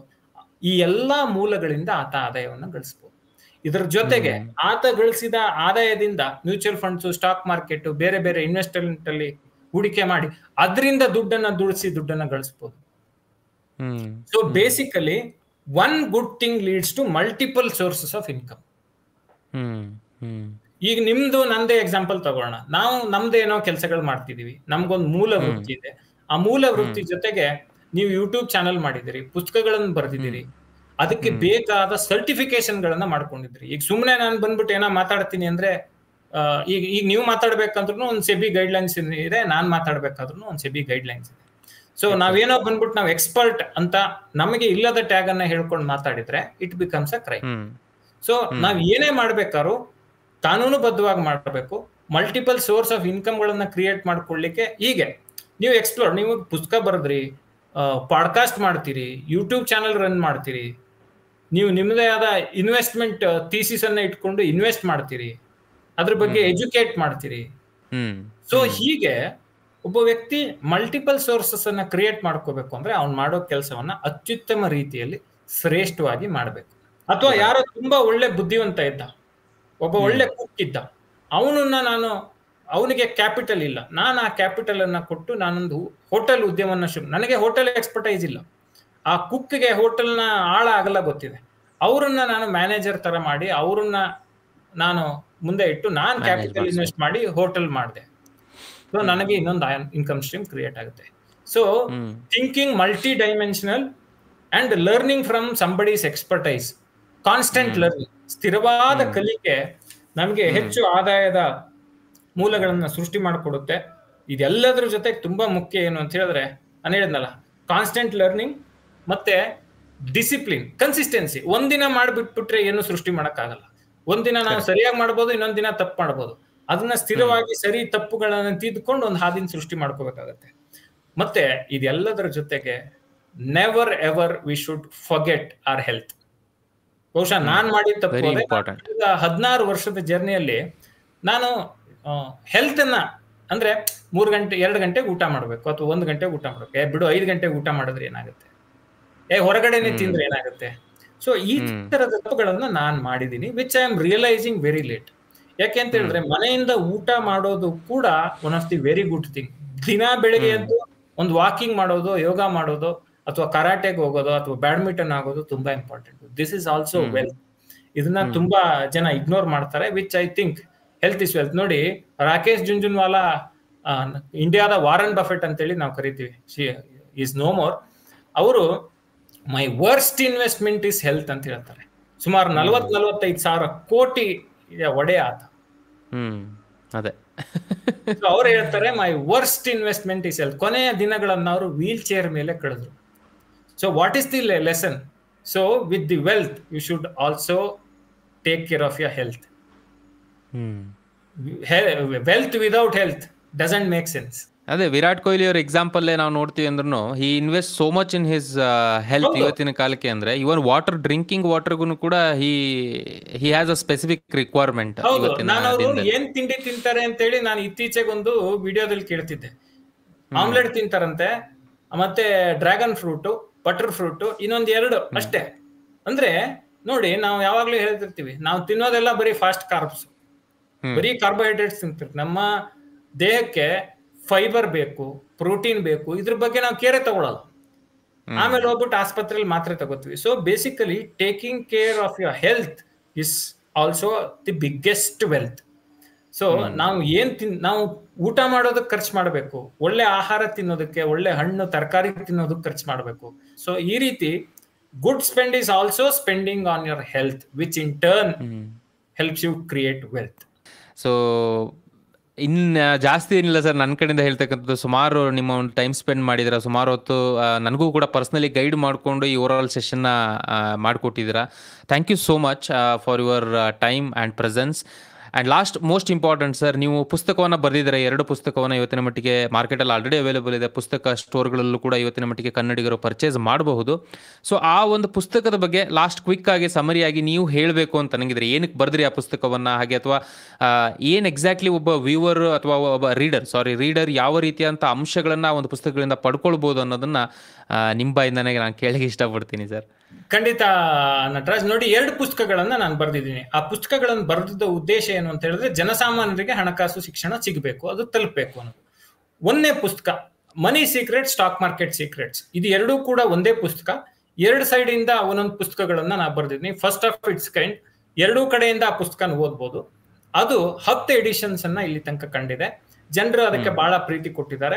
ಬಹಳ ಸರಳವಾಗಿ, ನನಗೆ ಹಣಕಾಸು ನಿರ್ವಹಣೆ ಬಗ್ಗೆ ಏನೇನೂ ಗೊತ್ತಿಲ್ಲಪ್ಪ, ಸ್ಟಾಕ್ ಮಾರ್ಕೆಟ್ ಬಗ್ಗೆ ಏನೇನೂ ಗೊತ್ತಿಲ್ಲ ಅನ್ನೋರಿಗೆ ಈ ಪುಸ್ತಕ ಕೈ ಹಿಡಿದು ನಡೆಸುತ್ತೆ. ನನಗೆ ಹಣಕಾಸು ನಿರ್ವಹಣೆ ಬಗ್ಗೆ ಒಂದಷ್ಟು ಗೊತ್ತಿದೆ, ನನಗೆ ಅಡ್ವಾನ್ಸ್ ಬೇಕು ಅನ್ನೋರಿಗೆ ಅಲ್ಲ ಈ ಪುಸ್ತಕ. ನಾನು ಕೈ ಹಿಡಿದು ನಡೆಸಬೇಕು, ನನಗೆ ಏನೂ ಗೊತ್ತಿಲ್ಲ ಅನ್ನೋರಿಗೆ ಈ ಪುಸ್ತಕ ನೆರವಾಗುತ್ತೆ. ಹಾಗೇನೆ ಮ್ಯೂಚುವಲ್ ಫಂಡ್ ಬಗ್ಗೆ ನಾನು ಕನ್ನಡದ ಮೊದಲ ಮ್ಯೂಚುವಲ್ ಫಂಡ್ ಪುಸ್ತಕವನ್ನ ಪೂರ್ಣ ಪ್ರಮಾಣದಲ್ಲಿ ಬರೆದಿದ್ದೀನಿ. ಅಂದ್ರೆ ಮ್ಯೂಚುವಲ್ ಫಂಡ್ ಬಗ್ಗೆ ಬಹಳಷ್ಟು ಜನ ಬಿಟ್ಸ್ ಅಂಡ್ ಪೀಸಸ್ ಅಲ್ಲಿ ಬರೆದಿದ್ದಾರೆ. ಆದ್ರೆ ಮ್ಯೂಚುವಲ್ ಫಂಡ್ಗೆ ಅಂತೇಳಿ ಒಂದು ಡೆಡಿಕೇಟೆಡ್ ಪುಸ್ತಕ ಇರಲಿಲ್ಲ. ನಾನು ದುಡ್ಡು ಬಿತ್ತಿರು ಬೆಳೆಯಿರಿ ಅನ್ನೋ ಒಂದು ಪುಸ್ತಕವನ್ನ ಬರೆದಿದ್ದೀನಿ. ಕನ್ನಡದಲ್ಲಿ ಮೊದಲ ಪೂರ್ಣ ಪ್ರಮಾಣದ ಮ್ಯೂಚುವಲ್ ಫಂಡ್ ಪುಸ್ತಕ ಅದು. ಅದು ಕೂಡ 4 ಎಡಿಷನ್ಸ್ ಅನ್ನ ಇಲ್ಲಿ ತನಕ ಕಂಡಿದೆ. ಜನರು ಬಹಳ ಪ್ರೀತಿಯನ್ನ ಕೊಟ್ಟಿದ್ದಾರೆ. ನನ್ನ ಉದ್ದೇಶ ಇಷ್ಟೇ, ಅವ್ರಿಗೆ ತಲುಪಬೇಕು. ಈಗ ನನಗೆ ಆದ ಅನುಕೂಲ, ನನಗೆ ನೋಡಿ ಹಣಕಾಸು ಶಿಕ್ಷಣದ ಮಹತ್ವ ಅರ್ಥ ಆಗಿದ್ದೆ 31-32ನೇ ವಯಸ್ಸಿನಲ್ಲಿ. ಅಲ್ಲಿ ತನಕ ನಂಗೆ ಹಣಕಾಸಿನ ಶಿಕ್ಷಣದ ಬಗ್ಗೆ ಅರಿವೇ ಇರಲಿಲ್ಲ. ನಾವು ಬಂದಿದ್ದ ದುಡ್ಡನ್ನ ಏನೋ ಒಂಚೂರು ಇನ್ಶೂರೆನ್ಸು ಅಲ್ಲಿ ಇಲ್ಲಿ ಇನ್ವೆಸ್ಟ್ ಮಾಡ್ಕೊಂಡು FD ಇಟ್ಕೊಂಡು ಟೈಮ್ ಪಾಸ್ ಮಾಡ್ತಿದ್ದಂಥವ್ರು. ಅಂದ್ರೆ ನಮ್ಗೆ ವೆಲ್ತ್ ಕ್ರಿಯೇಷನ್ ಅನ್ನೋದು ಕಾನ್ಸೆಪ್ಟೇ ಗೊತ್ತಿರ್ಲಿಲ್ಲ. ಸೊ ಆ ರೀತಿ ನಾನು ಹೇಳೋದಾದ್ರೆ ಈ ಪುಸ್ತಕಗಳು ಆ ವೆಲ್ತ್ ಕ್ರಿಯೇಷನ್ಗೆ ಸರಿಯಾದ ಬುನಾದಿಯನ್ನು ಹಾಕೊಡ್ತೇವೆ. ನಾವು ನೋಡಿ, ಟೈಮ್ ವ್ಯಾಲ್ಯೂ ಆಫ್ ಮನಿ ಅಂತ ಮಾತಾಡ್ತೀವಿ. ಸಮಯಕ್ಕೂ ಮೌಲ್ಯ ಇದೆ ಅನ್ನೋದು ಅರ್ಥ ಮಾಡ್ಕೊಳ್ಳೋದೇ ಇಲ್ಲ. ಈಗ ನಾವು 1 ಅವರ್ ಏನಕ್ಕೋ ಸ್ಪೆಂಡ್ ಮಾಡ್ತೀನಿ, ಮತ್ತೊಂದು ಏನಕ್ಕೋ ಕಲಿಯೋದಕ್ಕೆ 1 ಅವರ್ ಸ್ಪೆಂಡ್ ಮಾಡ್ತೀನಿ ಅಂದ್ರೆ we should know what is time value of money. ಈಗ ನೋಡಿ, ಯಾವ್ದೋ ವ್ಯಕ್ತಿ ಇವತ್ತು ದಿನಕ್ಕೆ 5,000 ರೂಪಾಯಿ ಸಂಬಳ ತಗೋತಿದ್ದಾನೆ ಅಂದ್ರೆ ಆತ 6,000 ತಗೊಳ್ಳೋದು ಹೆಂಗೆ, 8,000 ತಗೊಳ್ಳೋದು ಹೆಂಗೆ, 10,000 ತಗೊಳ್ಳೋದು ಹೆಂಗೆ ಅಂತ ಅವನ್ನ ಅಪ್ ಸ್ಕಿಲ್ ಮಾಡ್ಕೊಳ್ತಾ ಮೇಲೆ ಹೋಗ್ಬೇಕು. ಸೊ ಈ should increase is time value. ನಾವು ಬರೀ ಉಳಿತಾಯ ಹೂಡಿಕೆ ಬಗ್ಗೆನೆ ಮಾತಾಡಿದೀವಿ ಆಗಿಂದ. ದುಡ್ಡನ್ನ ಉಳಿಸಿ ಬೆಳೆಸೋದ್ರ ಜೊತೆಗೆ ನಮ್ಮ ಸಮಯದ ಮೌಲ್ಯವನ್ನ ಹೆಚ್ಚು ಮಾಡ್ಕೊಳ್ಳೋದು. ನಾನು ಯಾವ್ದೋ ಒಬ್ಬ ವ್ಯಕ್ತಿ ಬಂದು 1 ಗಂಟೆ ಭಾಷಣ ಮಾಡಿ ಹೋದ್ರೆ ಈ ಚಾರ್ಜಸ್ 1 lakh ರೂಪಾಯಿ. ಈಗ ನೋಡಿ, ಲೀಡಿಂಗ್ ಲಾಯರ್ಸ್ ಆಫ್ ಇಂಡಿಯಾ, ನೀವು ಹರೀಶ್ ಸಾಳ್ವೆ ಟೀಮ್ನ 1 ದಿನ ಕರ್ಸ್ಬೇಕು ಅಂದ್ರೆ I have read somewhere, I am not sure, ದಿನಕ್ಕೆ 35-40 ಲಕ್ಷ ರೂಪಾಯಿ ಖರ್ಚಾಗುತ್ತೆ. 1 ದಿನ ಅವ್ರ ಇಡೀ ಲಾಯರ್ ಟೀಮ್ ಇರ್ಬೇಕಂದ್ರೆ. Just imagine their time value. So ಹಾಗೆ ಸಮಯದ ಮೌಲ್ಯವನ್ನ ಹೆಚ್ಚಿಸಿಕೊಳ್ಳೋದ್ರ ಮೂಲಕ ಸಂಪತ್ತನ್ನ ಸೃಷ್ಟಿ ಮಾಡಬಹುದು. ಈ ನಿಟ್ಟಿನಲ್ಲಿ ನಾವು ಯೋಚನೆ ಮಾಡಬೇಕು. ಈ ಪುಸ್ತಕಗಳು ಎಲ್ಲ ಆಲೋಚನೆಗಳನ್ನ ಜನಸಾಮಾನ್ಯರಲ್ಲಿ ಬಿತ್ತೋದ್ರಲ್ಲಿ ಖಂಡಿತ ನೆರವಾಗ್ತವೆ ಅಂತೇಳಿ ನಾನು ಭಾವಿಸಿದ್ದೀನಿ. Nataraj, thank you. ನೀವು ಕೂಡ ಸಾಕಷ್ಟು ಪ್ರಶ್ನೆಗಳನ್ನು ಕೇಳಿದ್ರಿ. I think I have done justice. So ಎಲ್ಲಾದ್ರೂ ತಿದ್ದಿ ಜನರಿಗೆ ತಪ್ಪು ಸಂದೇಶ ಹೋಗದೆ ಇರಲಿ. ಸೊ ಜನರಿಗೆ ಸಾಕಷ್ಟು ಅನುಕೂಲ ಆಗುತ್ತೆ ಇದರಿಂದ ಅಂತೇಳಿ ನಾನು ಭಾವಿಸಿದ್ದೀನಿ. So thanks for this opportunity. Thank you sir, thank you so much.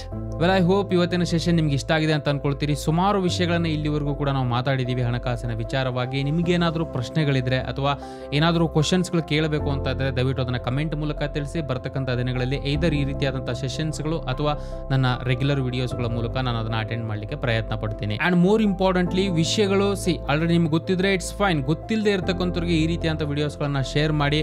Financial ಅಥವಾ ಹಣಕಾಸಿನ ಸಾಕ್ಷರತೆ ಇವತ್ತಿನ ಮಟ್ಟಿಗೆ ಬೆಳೀಬೇಕಾದಂತಹ ಅವಶ್ಯಕತೆ ಇದೆ. ಡಿಜಿಟಲೈಸೇಷನ್ ಆಗ್ತಾ ಇದೆ, ವಿಷಯಗಳು ಬೆಳೀತಾ ಇದೆ. ಅಟ್ ದ ಸೇಮ್ ಟೈಮ್ ಹಳ್ಳಿಗಳಿಗೂ ಕೂಡ ಪ್ರತಿಯೊಬ್ಬರಿಗೂ ಕೂಡ ನಮ್ಮ ನೇಟಿವ್ ಲ್ಯಾಂಗ್ವೇಜ್ ಅಲ್ಲಿ ಈ ರೀತಿಯಾದಂತಹ ಸಬ್ಜೆಕ್ಟ್ಸ್ಗಳು ತಲುಪತಕ್ಕಂಥ ಅವಶ್ಯಕತೆ ಇದೆ. ನಮ್ಮ ಕಡೆಯಿಂದ ಎಫರ್ಟ್ ಹಾಕಿದ್ದೀವಿ. ನಿಮ್ಮ ಸಪೋರ್ಟಿನ ಅವಶ್ಯಕತೆನೂ ಕೂಡ ಅಷ್ಟೇ ಈಕ್ವಲಿ ಇಂಪಾರ್ಟೆಂಟ್ ಆಗಿರುತ್ತೆ. ಆದಷ್ಟು ಬೇಗ ಫೈನಾನ್ಷಿಯಲ್ ವಿಚಾರದಲ್ಲಿ ನೀವು ಬೆಳೀಲಿ. ಆಲ್ರೆಡಿ ಬೆಳೆದಿದ್ರೆ ಇನ್ನೂ ನೆಕ್ಸ್ಟ್ ಲೆವೆಲ್ಗೆ ಬೆಳೀಲಿ ಅಂತ ಆಶಿಸ್ತಾ ಈ ಎಂಟೈರ್ ಸೆಷನ್ ಇಲ್ಲಿಗೆ ನಾನು ಕನ್ಕ್ಲೂಡ್ ಮಾಡ್ತಾ ಇದ್ದೀನಿ. ಮತ್ತೆ ಹೊಸ ವಿಡಿಯೋಸ್ಗಳು, ಹೊಸ ಸೆಷನ್ಸ್ಗಳಲ್ಲಿ ನಾನು ನಿಮಗೆ ಸಿಗ್ತಾ ಇರ್ತೀನಿ. ಅಲ್ಲಿವರೆಗೂ ಜೈ ಹಿಂದ್.